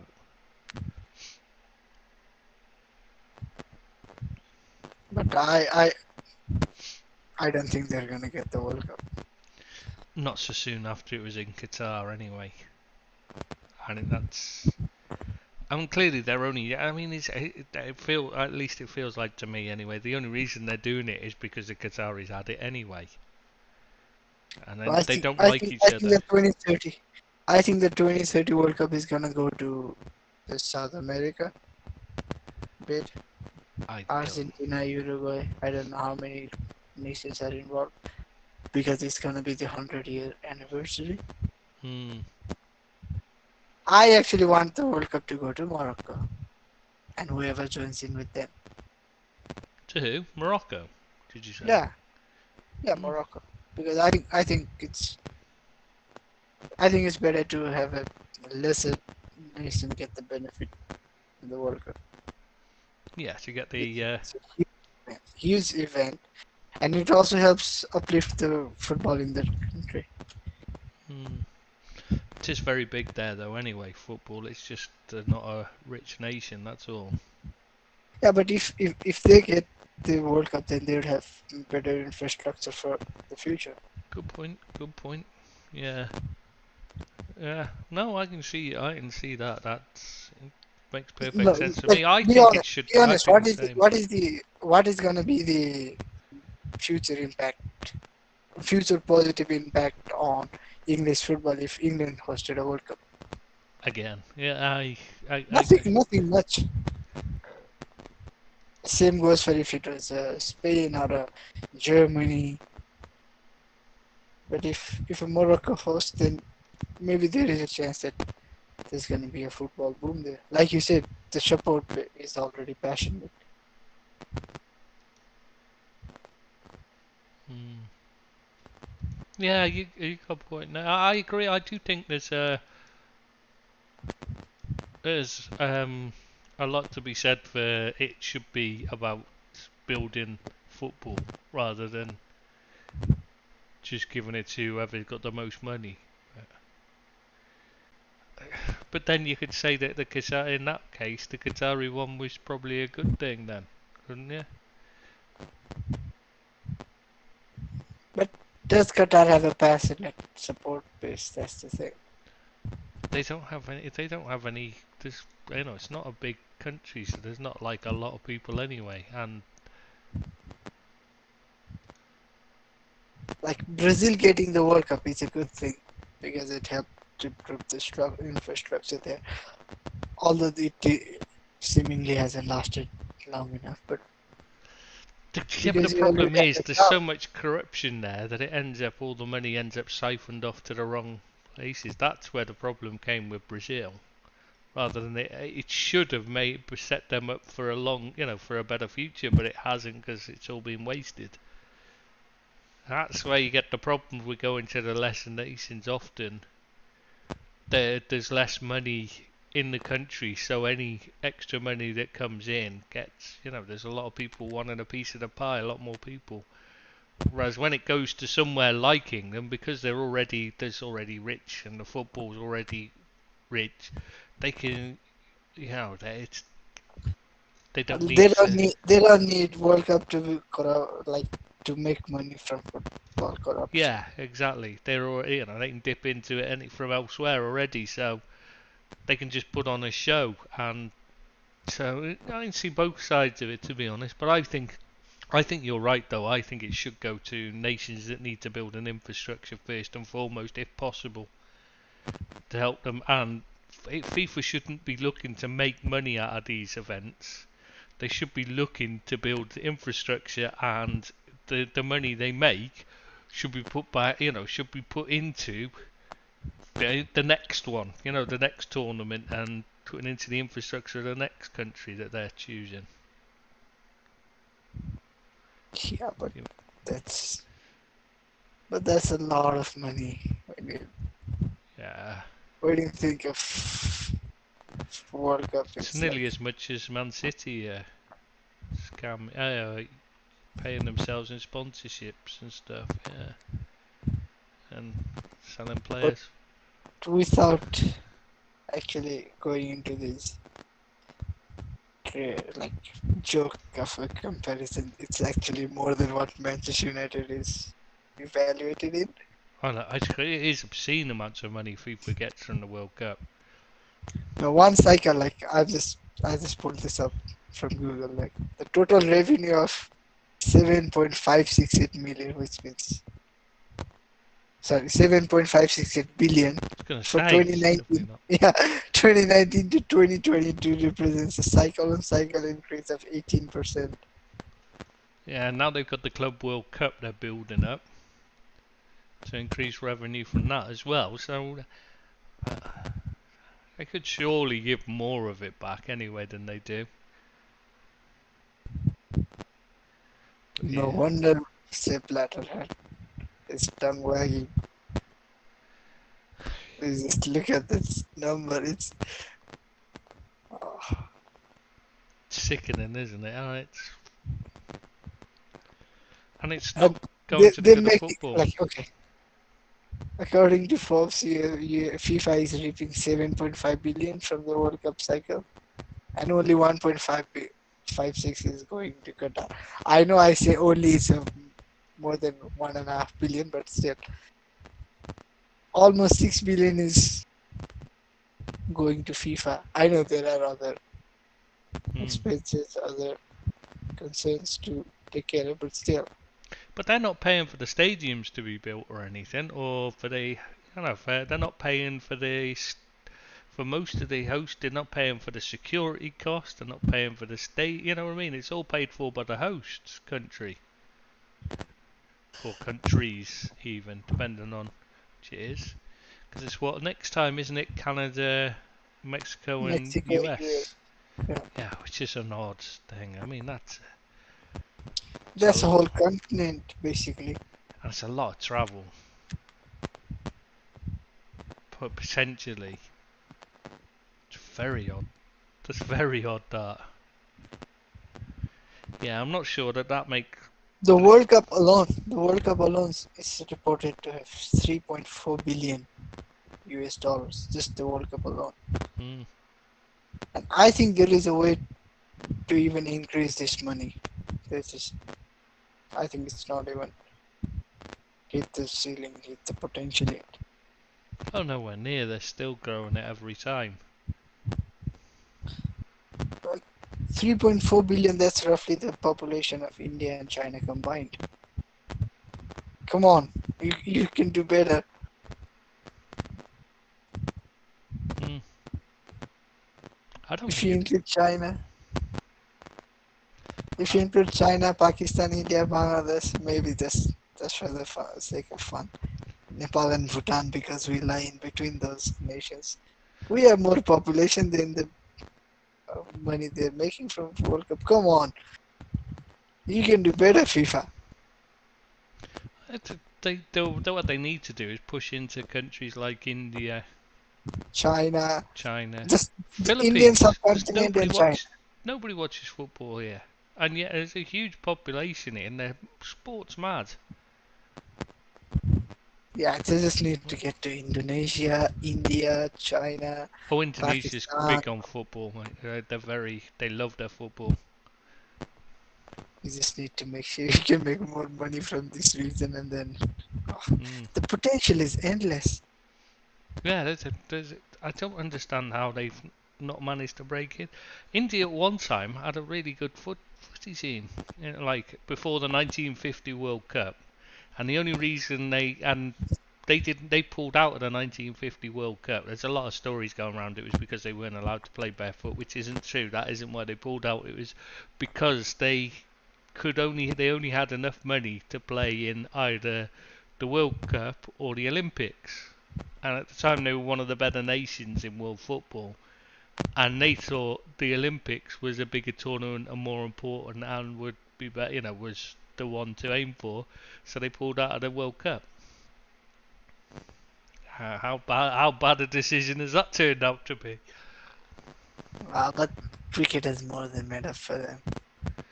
Since that, yeah, cricket took over because they failed at football after that. They missed out, on their chance to be among the top football nations. It's a shame because there's enough population there for them to be strong in both, in any sport really. Yeah, I was just gonna say China, India, they've got enough population to be dominating like virtually every sport.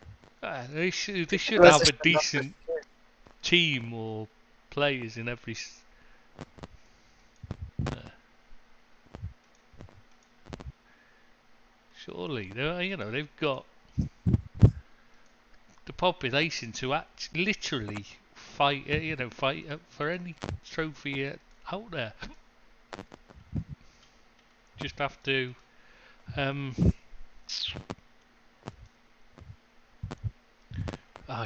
just have to, get the players wanting to play it, getting people wanting to play it, kids wanting to play the sport. Already the US has obviously grown, and it's grown at a huge rate. The US, the odd thing is, in a lot of countries, it's not football itself that's won people over to football. And the reason why the MLS is doing so well isn't actually the football itself that's brought people in to begin with. Though one of the biggest boosts to football in the US is actually the game FIFA, because it was one of the most popular games for kids. That was what made them then they wanted to start playing the actual game it's based on, football. And that's how a large a large portion of players got into the game. It's got into football rather than say American football or ice hockey or whatever the options are there.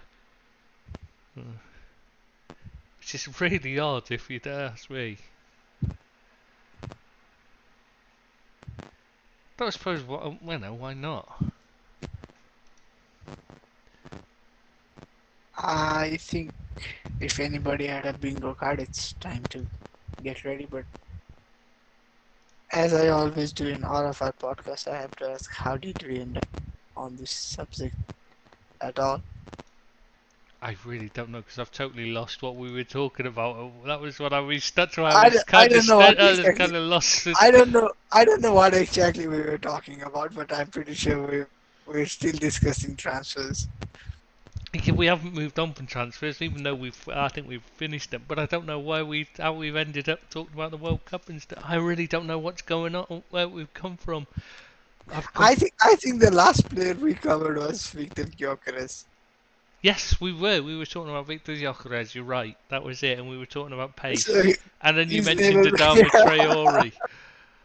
How the hell that's ended up in this, I do not know. There is something seriously worrying about how our minds work. Or don't work, as may be the case, I suppose. It's probably more accurate, let's be honest. So that's like, because there's not been enough Saudi Arabian football talk. I think the last piece of news have we mentioned Saudi Arabian football? I don't think we have we? No. I think the last piece we have to mention is Al Nassr getting a signings ban. Yeah. FIFA have stepped in and banned them from making any signings until they clear the Leicester City that they have. But they're not one of the. They're not one of the four, are they? They are Al Nassr. It's Cristiano Ronaldo's team. Oh yes. Sorry, no, I was thinking of the ones that are looking at. The ones that are trying to get Henderson to sign. That's what I was thinking of then. Yeah, I'll get to that. The ones managed by Steven Gerrard. The ones he said he wouldn't take the job for, and then took the job for because they waved a few quid under his nose. Them ones, yeah. That's what I don't understand, because this is Ahmed Musa as well. This is a long time ago. Why have they not paid that? They've got plenty of money. I don't understand it. It's a very odd situation, that one, isn't it? Yeah, it's not a lot of money either. I was reading it's below 400,000. Yeah. It is peanuts. I mean, this is the final payment, isn't it, on the transfer? Yeah. I'm just reading the article and it says £390,000. That's less than what they're paying Ronaldo per week. That's an odd one. Because Leicester are offering Jordan Henderson by all accounts as well. Really makes no sense. I don't understand it at all.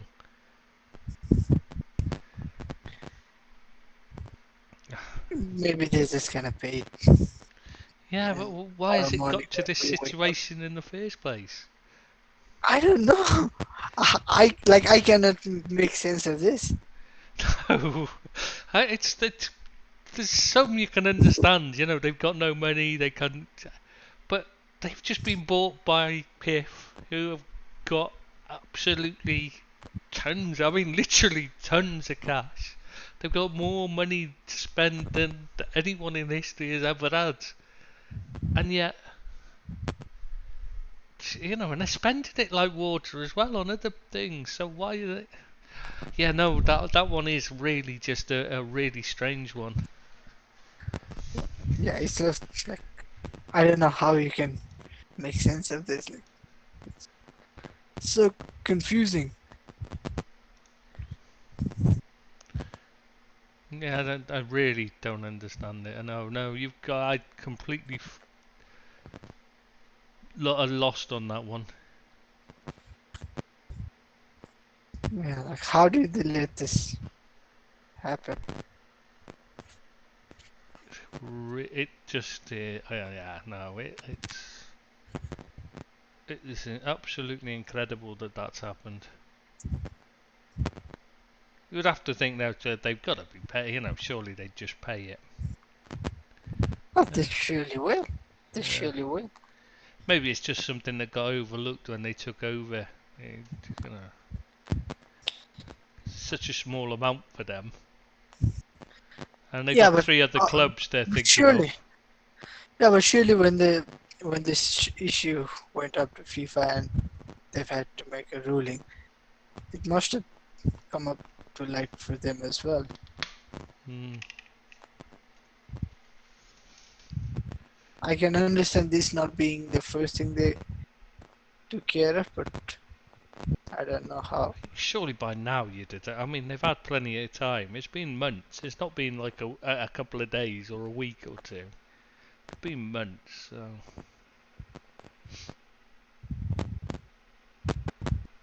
yeah. Oh, what else? I see those two golfers, two American golfers, bought shares in the Leeds United new ownership to be. Obviously, hasn't been I'll be confirmed yet. I'll be honest. When you said golfer, I was thinking, has Gareth made some news again? Yeah, no, it's not that. Not him. No, different golfers. Oh, see, I didn't say golfer this time because I know you get confused. I've Because learned. it I've means learned. something different there, doesn't it? Yeah, not here. It just means something different. You're too wrapped up in sports to know anything outside of. I was gonna say football, but you're an esteemed cyclist historian. So, no, you're not an esteemed cyclist. You're an esteemed cycling author, historian. I've written one article. I'm still surprised at the feedback on that. I can't get used to the idea. I find something like that is really difficult to write about because you have to do so much research when you don't actually know the sport. So you have to do extra But do you know what? research. Do you know what this? I think this, the whole response to the article and everything. This also proves how big of a fucking star this cheat is. Yeah, true. But have we put it I, on the I noticed. I US? noticed one thing. I noticed one thing that this isn't like the first article in the series. Is it the villain, like sporting villains series? This isn't the first article, but this is the only one that I can name off the top of my head. Hmm. Yeah. David Beckham one got a bit of a response, but nothing like this. Yeah, on the US sites, and obviously you must have noticed on the Man United site as well. The Americans all jumped to his defence, yet they're all screaming. These same people are all the ones that scream about Russians being cheats, or whoever, I don't know if they particularly Russian. consider it. I don't think if the people consider it as defending. Lance Armstrong, but surely they were. I saw a lot of people saying, yeah, but everyone was doing it, or No, like no, he no. was They doing. they No, call no, him. no, I'll get to it. Come on, I'll Mm, get to it. Or maybe people were saying like, yeah, but he was doing really well even before all this started and all that. It's like you never know how things would have panned out if he hadn't done like the chef said was, if my grandmother mother had wheels, she would be a bike, but she doesn't, right? So you never know if she would have been a bike or not. mm. What's not? I mean, they all talk about things like they say oh, he's a supreme athlete. He should have the titles given back to him, things like that, because they were all. It's like no, he shouldn't. He got stripped because he cheated. It doesn't matter. What? You can't give them back just because everybody else was at it. They should all lose them then. It's as simple as No, that. it's like saying, look, everybody is spending money to sign players. Everybody is spending huge sums of money, so City shouldn't be punished even if they are found guilty. Yeah, it's ridiculous. I just don't know. Yeah, it's the same ones that were. It was mostly the same ones that complain when somebody else that's foreigner isn't an American is cheap, and it's the same with you see it the same with like Liverpool fans when it's a Liverpool player will defend them, and it's weird. It's I don't understand it. Just because they play for your team doesn't mean or they your countrymen, it doesn't mean that they should be immune to it. In fact, surely you should expect more from them. I, you should hold them to a higher standard. Surely, I would anyway. Personally, I expect better. It's what worries me about Henderson going to thingy after all he's been involved with the going to Saudi Arabia after all he. Sorry, we're not talking about them anymore. Sorry, forget it. Move on. Because we've talked enough about them. The Saudi Arabian League, I think, today, haven't we? I see Birmingham City's been bought by the Shelby Corporation. Isn't that like Peaky Blinders? Oh, I was just gonna say, is it Thomas Shelby or Well, what? that's what I mean, is it? That You have they you can't have deliberately a chosen the Shelby. name? Yeah, you can have a Shelby and Birmingham and not They've got make to this. be, haven't they? They've got to have done it deliberately. Shelby Yeah, Companies. They've been, by the orders of the Peaky. yeah, Peaky fucking After. Blinders, you have to say, because you have to have that in it, don't you? It's just a really weird. They've got to have chosen that deliberately, haven't they? And that's probably why they bought them as well. I think. I think that's the thing. I bet that's how they'll. That's probably a hint as to how they'll market them to make money. You just have to wish they didn't make money by fixing sports, and they won't be doing it. Yeah, because they. Oh yeah, because they were race fixers, weren't they? I've forgotten Yeah, about that. Yeah, good point. Yeah, that is worrying when you think of that. That is quite worrying. Yeah, they surely can't. They can't oh, be it's singing the it. EF. But come on, it's the EFL owners feet in this. Like, how do we get? And yet they What's the, still haven't approved the for the owner? Leeds takeover, which is odd. But isn't it by the 49ers? It's a Yeah, sporting. I don't know whether it's the American football or basketball or golf or American whatever it football. is. But I think they've got another sports team as well.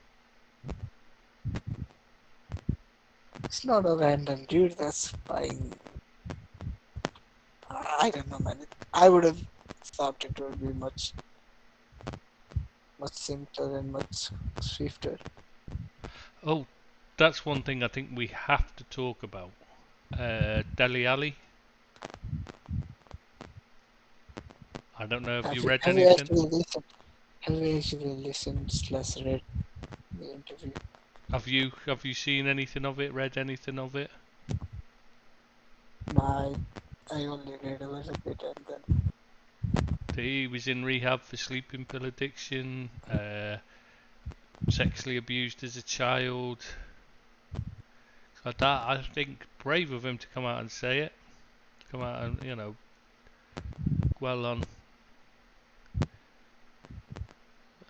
Like, it's... Hi. I did a part of the interview, like where he said like he's still very young for a footballer.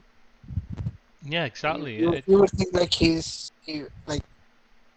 would think he'd be in the prime of his career, but like he was saying when he was just 24, he had excelled for Tottenham, and then it was under the period of time when he wasn't playing for Spurs when Mourinho was at the helm. And it's like he even contemplated retiring at just 24. It's incredible, isn't it? It just shows like he's had a lot of mental trouble. I think we all knew that there was a problem with him. But you just don't really, you can't know that, like, things like he's been abused and stuff like that, but you would hope the clubs would have some kind of way of getting to know these things when there's problems with players rather than just cast them aside. And that's what worries me, is that, like, clearly nothing's been done to find out what his problem is beneath the actual issue of him not turning up and not working hard in training, etc., and falling out of love with football.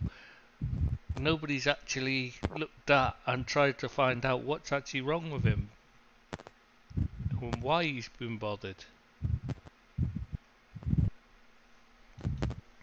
Why he's...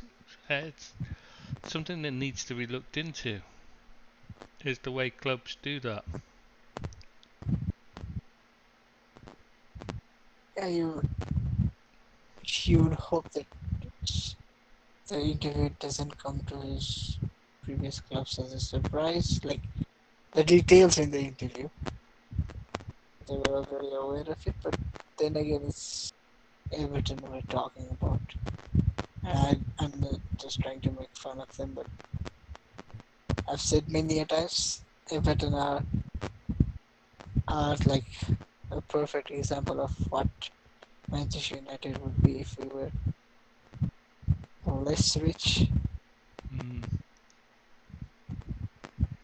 Like a lot of, I think both our clubs have a lot of similar issues, and I wouldn't be surprised if a similar thing would be missed by our recruitment team and our management and administration if a similar thing was happening with one of our players. So I don't know if the teams were aware of all his issues and all his demons. You understand them not being aware of them, but before they sign him, but once they've signed him, they should be investigating why if he's not performing for them, they should be looking into why he's not and trying to find out these issues. Surely, he should have been given help much sooner. And I think it's a problem in football in general. And I don't, you saying about it being Everton and Man United to be the same. I think I don't think there's a single club out there that I would have faith in their ability to spot a problem like this, because they're only interested in how well they play on the pitch and in getting them to play well on the pitch. Which is why, like Dali Ali was saying, there's such a problem with sleeping pill addiction and sleeping pills being used so much, because it's just a case of if a player isn't sleeping well, they just hand them a pill, because it's easier than actually finding out what's the problem. In fact, it's a problem in life in general, I think, anyway, is where people treat symptoms rather than causes. That's why I don't like taking pills of any kind. I don't like to take, if I've got a cold, I don't like to take a pill. Because I'd rather find, or whatever, anything. I always think the thing to do is find out what's causing you to feel ill rather than just taking a pill to cover up the problem. And I think that's problem depression. They'll just give people pills rather than finding out why they're depressed and trying to get them to try and sort out what's causing it. And it's a particular problem in football because they don't actually care. Most teams, I know they'll say they do, but their only real care is whether they're performing on the pitch. Other than they're not really bothered. I hope that him coming out and pointing out that there's a problem with sleeping pill addiction will actually go some way to making a change. And clubs thinking twice about how they deal with players who are struggling to sleep and that, and actually finding out if there's an underlying issue there.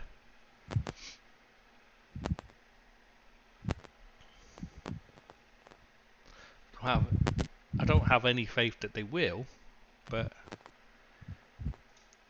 I would hope it will make change.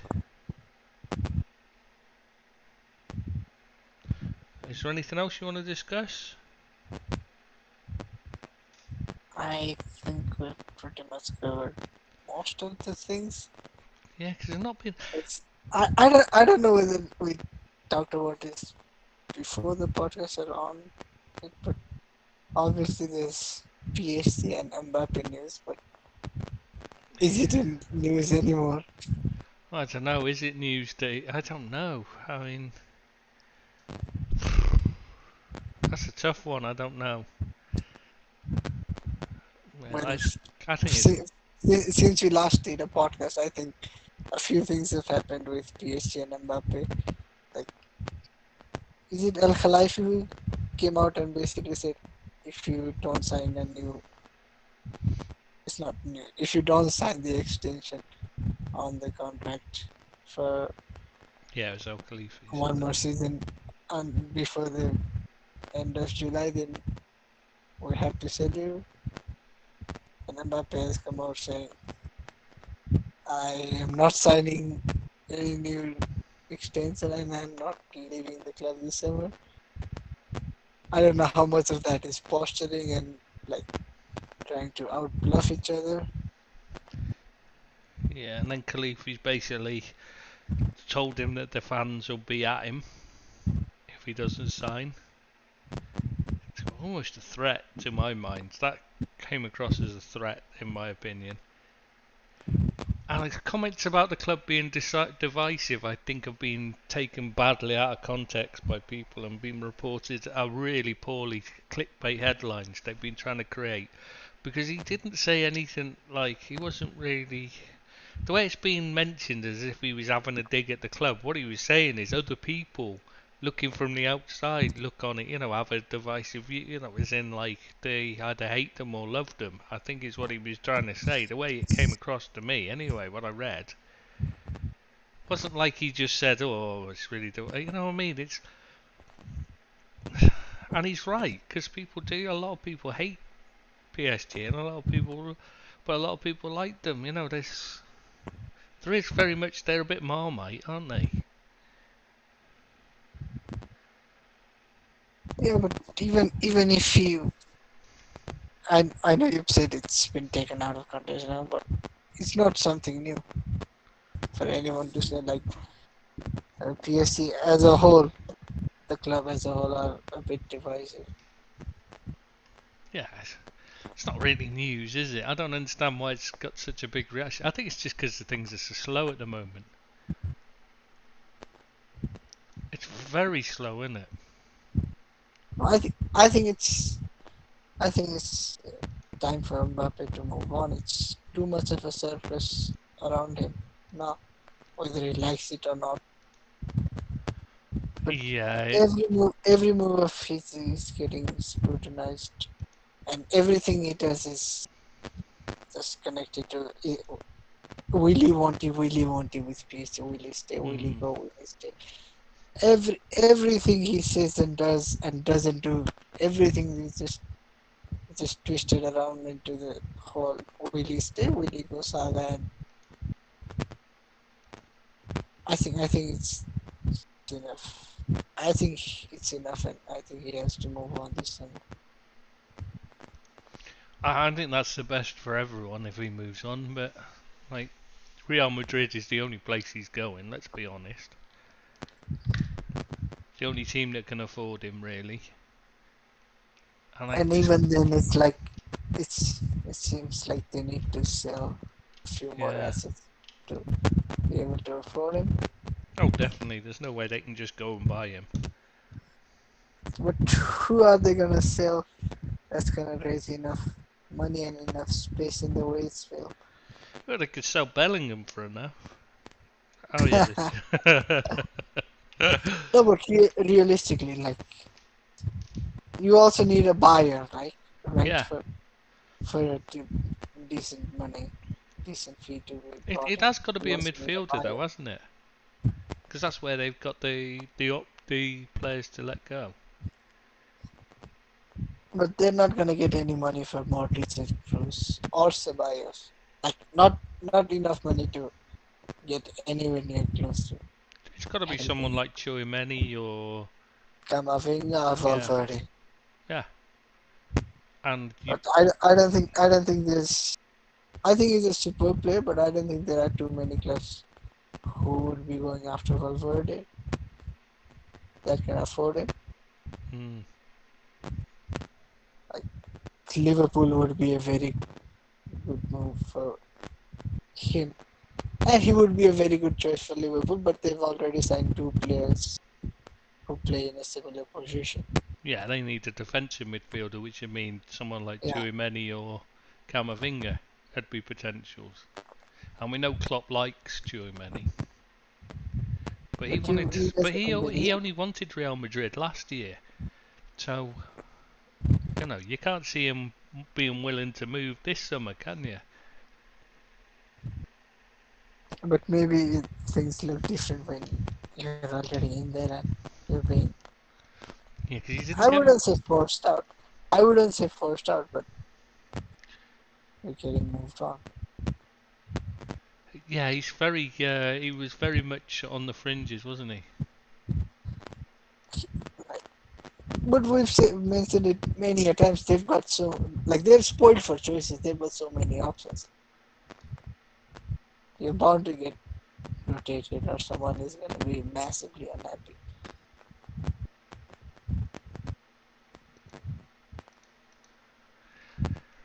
It's, uh,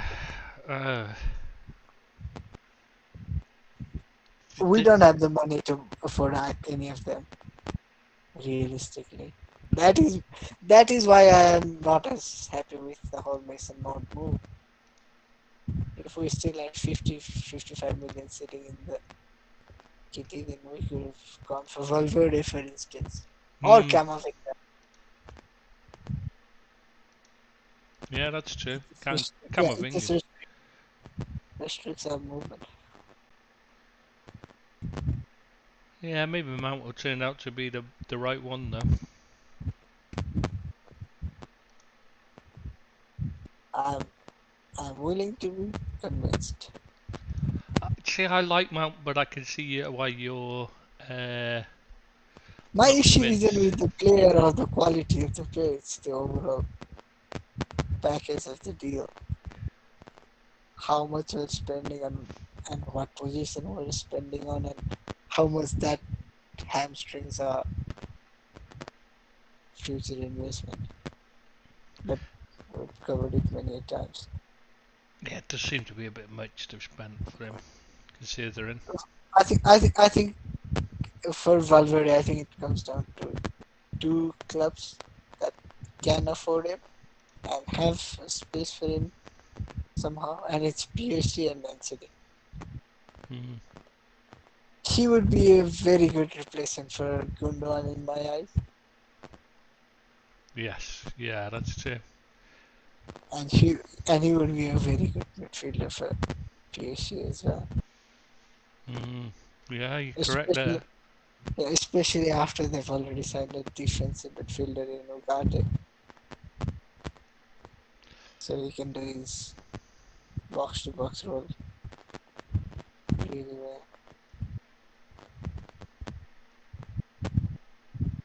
They, yeah, he's But really. I think he's but would they backed but himself would they into a want corner, hasn't he? but would PSG want to deal with Real Madrid outside of Mbappe? Yeah, maybe not. But I don't think they've got a lot of choice, have they? No, but I'm saying like would they spend like 60, 70, who knows, maybe even 100 million on Valverde just to fund a move for Mbappe for PSG, for Real Madrid? Uh, yeah, it's a very odd situation. It's got to be said when you put it like that. Because whatever money they bring in for Mbappe, first and foremost, they have to try and invest that in improving the attack. Mm. And as I speak, I just remember one thing. Neymar is still there. He was the guy they wanted to move on, and it seems like he's gonna be the one that lasts the longest among How long's his himself. contract got left, though? Isn't it I one don't know, year? but no, I think it's around 3 4 years because Oh. I'm sure for the past 2 or 3 seasons it's been like every season, like every transfer window that closes, his contract automatically prolongs another year. Ooh. There was a clause. I read somewhere there was a clause that meant like for the past 2 3 seasons, every window that went by, his contract just renewed automatically. Yeah, that's not ideal, is it? But that is what happens when you have too much money and too little sense. Even if he's, even if he had turned out really well, still it just doesn't make sense. You're talking like these teams do things that make sense. That's the thing. It's incredible that they're so Till so powerful. 2025. Look, it still says Neymar's contract it runs to 2025 with another option for a year. They must be mad giving him that length of contract. Yeah, it just doesn't make sense. So they're still going to be stuck with him. But maybe Enrique can finally get him in. God, Enrique, I'd forgotten he's Enrique. taken over there. That's another one. Yeah, Strange move. it's been made official. The whole thing's a mess there, and yet you know they'll still walk the league if they bother. They have to be half decent to win the league. That's the thing for them. Yeah, not fair. Yeah, and literally just half decent. They don't have to be good, just half decent. Because the closest challenger last season were RC Lens, and then Yeah. yeah, they've already started losing the key players, key performers. And that's what happens every year. Anybody that's that's up near the top of the French league loses their best players, except PSG usually. Seko Fofana is, I don't know whether it's been confirmed or not, but he was rumored to be leaving for Saudi Arabia. Mm. Luis Openda is on the verge of doing RBL.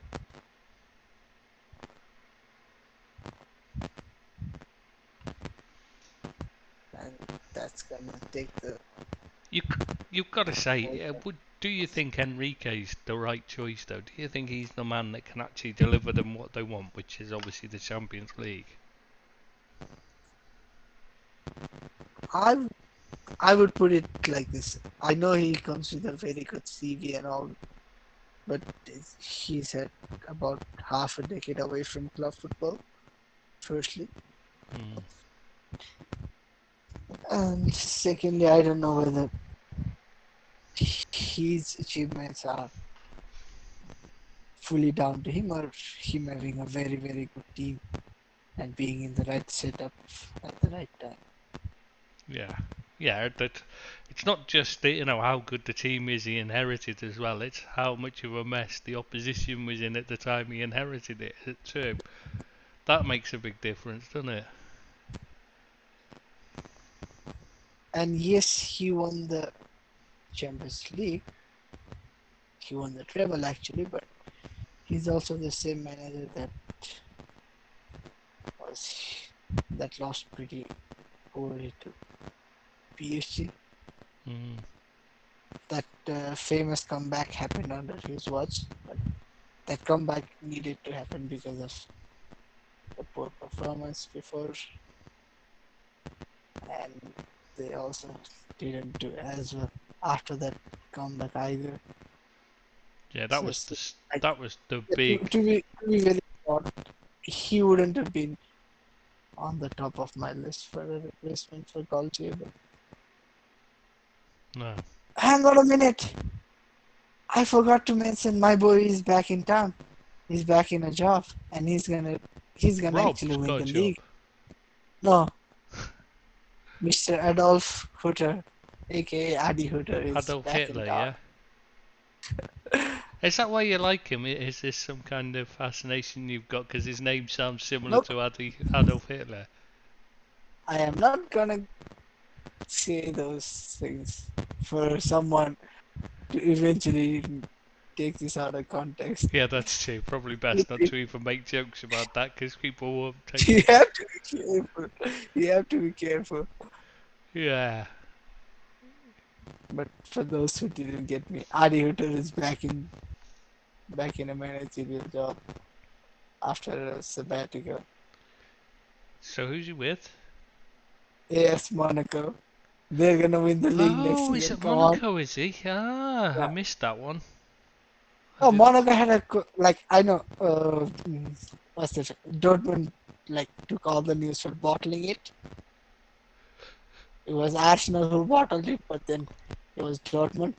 Mm. And in that period, AS Monaco went from like fighting for Champions League positions, al- almost securing it to completely missing out on European football. Jeez. They were fourth heading into like last 5-6 games, I didn't and then realise they'd missed out on Europe. Wow. yeah, they missed out on European football altogether. Yeah, at one point they were, they were among the challenging pack. At last I remember seeing them. Obviously, I think everyone they was had a miles good behind chance. PSG, but Obviously, yeah. But the even with pack of PSG teams that being were good, fighting for second place, basically, I remember them being one of them. Wow, miss out on Europe altogether. That's bad. That's kind of a Spurs-like thing, isn't it?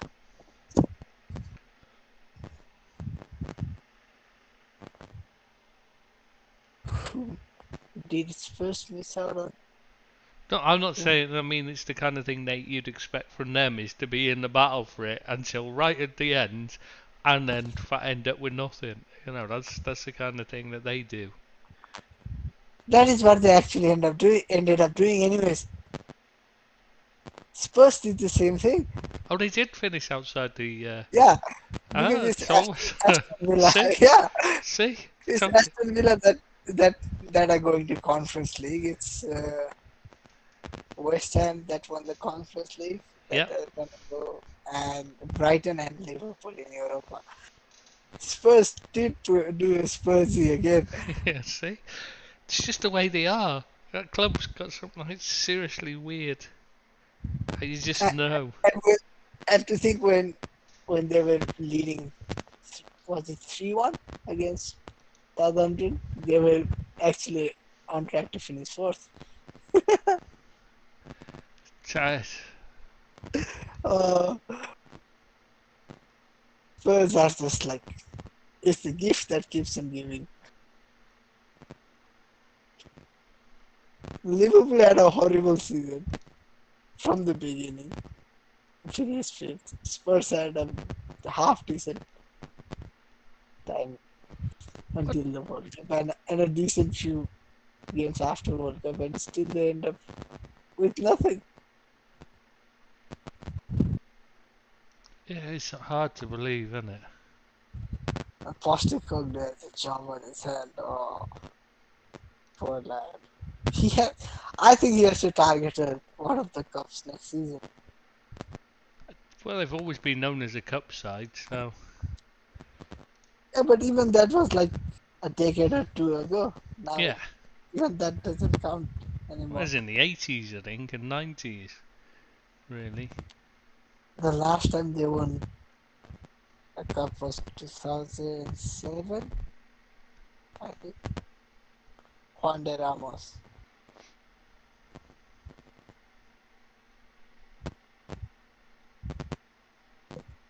God, one day Ramos. There's a blast from the past. You think sometimes you think some of these ones that have gone on and not, and being booted out of there as failing, their records don't actually look so bad now. We've said many times we're not the biggest fans of Pochettino, Yeah. but when you think of how horrible things tend to go at Spurs when they don't go well, he had a pretty smooth ride for them. He was pretty stable. Yeah, he kept them fairly competitive. Okay, they were never going to win anything, but at least they weren't. They were getting regular But they Champions League weren't, spots. yeah, but they weren't actually that Spursy under him when you think of it. Like when you put last season into context, they were a lot less Spursy with Pochettino actually. And Mourinho did a very good job getting them into a cup final.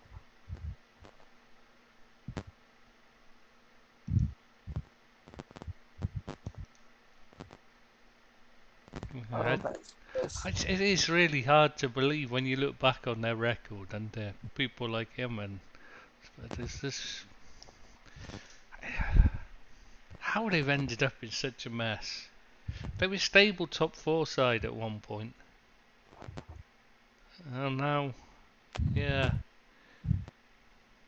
And I mean, last season was terrible. Do you think that this season, right, before we go any further, I think we should just do one last thing because we were going to call it, but I think we should say one last thing, something I don't do, so you're going to have to do it. Prediction. Next season's top four. I know we've got not all the transfers are done and all that, so it could change. But I'm just saying, as things stand, as they are, who do you think will be the top four? Okay, as things stand, like we know the moves that have happened. We know the moves that are very likely to happen. I.e., for example, Andre Onana to Man United. I am gonna consider it a relative for confusion for the sake of this exercise, but I think you can't look past City there. Hmm. Yeah, So that's probably. I right now should they have just have to be asked the you who winner. the other Yeah. three were, really, shouldn't I? Right, right now they have to be the winner because they're also the most stable team, despite all the rumors and all the movements going there. And second, I think begrudgingly it's gonna be Arsenal because they're the team that has spent the most and strengthened the most summer till now. And then I don't know how the Liverpool defense is gonna fare, but up until now they've not sold any significant player and brought in how many? Is it two players in? Yeah, two very good midfielders in. Hmm. So I would put them in, and I think because I literally love the guy so much, so it's gotta be Eric Ten Hag's army.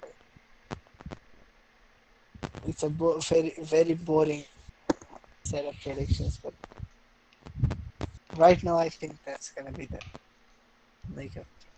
Do you think there's problems at Man City then? You don't think there's any issues with all the players wanting to leave? I think I think I've said it before as well, but I think this treble might just be like for a few players. It's just like, what else can I do? Isn't this the end of the chapter, end of the road for here? Do you think End of that's the- what it is? I don't know. It seems like that. The Because a lot of reality them might be wanted to leave different. before now. I mean, Bernardo Silva's been trying to leave for a while.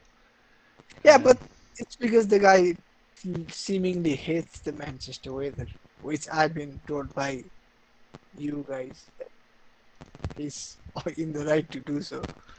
Yeah, but I could be right. Yeah, you could be right. That could be all it is. But I just thinking there's so many, desperate to get out. Not so many. Come on, Cancelo. With Cancelo, it just seems like he hates not being a starter every week. Yeah, but like, I mean, this isn't like a short-term thing. There's been player after player after player wanting to. It just feels odd because I don't understand why you'd want to. I'm not a big. I'm not a Man City fan by any stretch of the imagination, but if I got the chance to play for them, I can't imagine that I'd be looking to move unless Liverpool came in for me. You know what I mean? Because I'm a Liverpool fan. Other than that, I can't see why what there is you can go from for City anywhere else you go in. Surely it's a step down. Yeah, but it's just three players, man. Gundogan, end of the chapter for him. Bernardo Silva, Mahrez seemingly hates the weather. But with wanted the to likes of go. Mahrez and Cancelo, it's more to do with not having enough game times as per their own wishes. But the ones that want to stay, this is what I'm trying to. The worrying thing for me is the ones that are happy to stay and looking to stay are people like Grealish, who are the ones that, like, if any of them, they're the ones you'd be wanting rid of.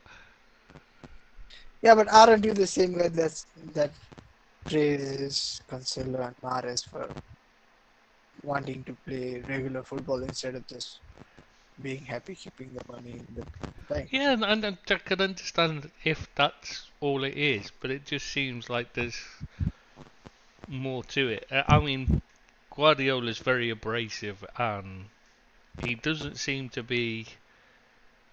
He seems a bit like he can't relate to players very well, and it does seem to happen a lot for him that he I I drives think it's players I think away. it's a genuine chance. I think it's a genuine chance that because he is so obsessed with football that he doesn't understand that not everyone else is. Hmm. It just could be that Yeah, could well because be. Like Rafa it's like used to struggle with it. yeah, exactly. Rafa is the guy who couldn't understand how Xabi Alonso wanted to be with his wife Yeah, to because when she's giving she was birth. giving Yeah, I birth mean, what's wrong instead with of you? playing football.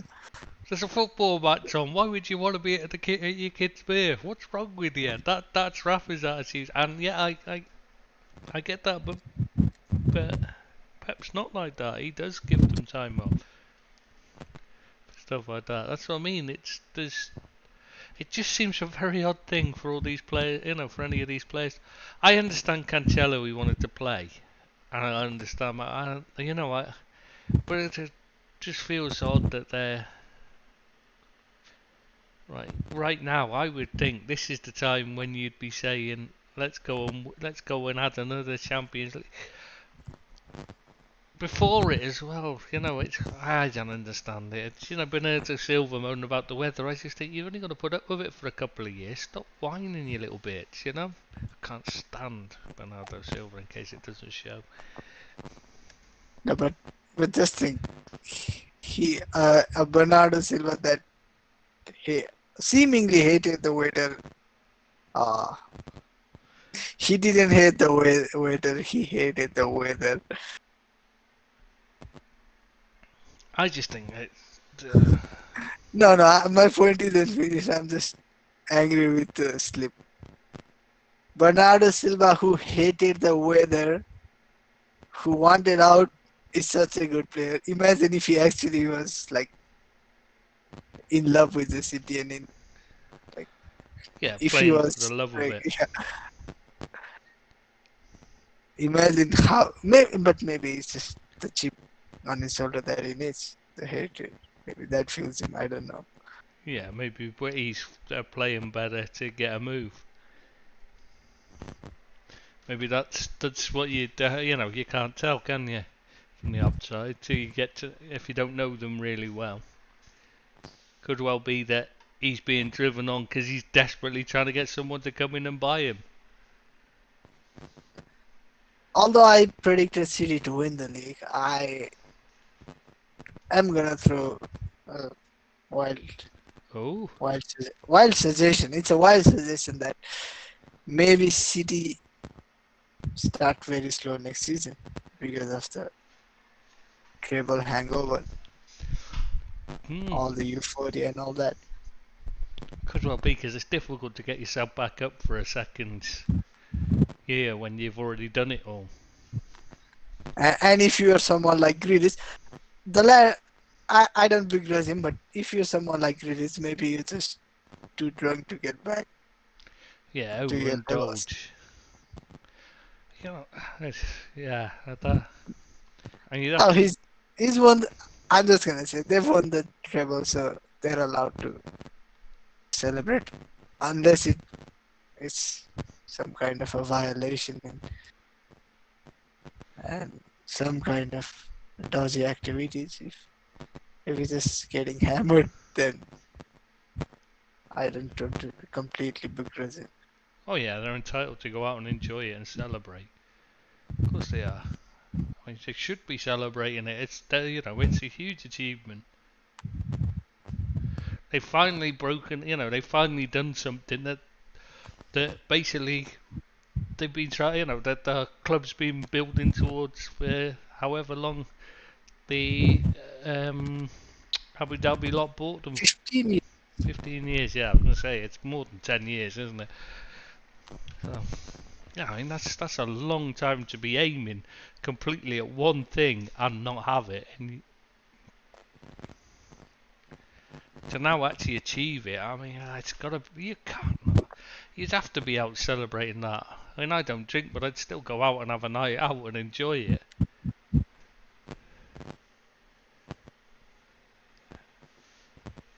I Yeah. I try. I would possibly try and get a place where nobody can find me and just go into hiding of sorts. Really? It's not hiding as such. I travel to a place that's less fancy. People don't like bug me. And I can just stay away from all the noise and limelight and everything. Yeah, but you have the problem anyway of being, having been on this podcast now, you must have that problem anyway of all the recognition and the Yeah, that is why stalkers that and is the why I don't go out. That is why I don't paparazzi. go out. I bet you have real problem with paparazzi waiting outside your home all the time, don't you? See, Yeah, that's even why I had at to. this ungodly hour, even at this ungodly midnight hour, Yeah. there are probably people out there with cameras, right? That's why I've moved to a country where nobody follows football. You see, I'm safe here. None of none of these paparazzi and all that. Don't go have them saying, "Hey, you're new off that See You Next Thursday podcast." No, don't get that here. So, Yeah, that's what people call me. Like the, people are always yelling, "Oh, that's the cunt guy. That's the cunt guy. See you next Thursday. See you next yeah, Thursday. yeah. Look, cunt is coming." I guess see that's what I mean. I regularly get called to See You Next Thursday, so it's obviously they listen to the podcast. But since moving here, it doesn't happen so much. But I think that's just because people are more polite here, so they wouldn't use them words. Oh, people here would, but they don't know what the meaning is. uh, No, genuinely, like a few months ago, I was because no, I think we should. I think I should save this for after the podcast. we'll call it here Not, because I not want to every, know yeah, now. I want to know this story. So we'll see you next It's Thursday, not a everyone. brilliant Thank you for story. It's listening. not a brilliant or a funny story. It's just a story. Yeah, see you next Thursday. Bye bye. Right, it's finished.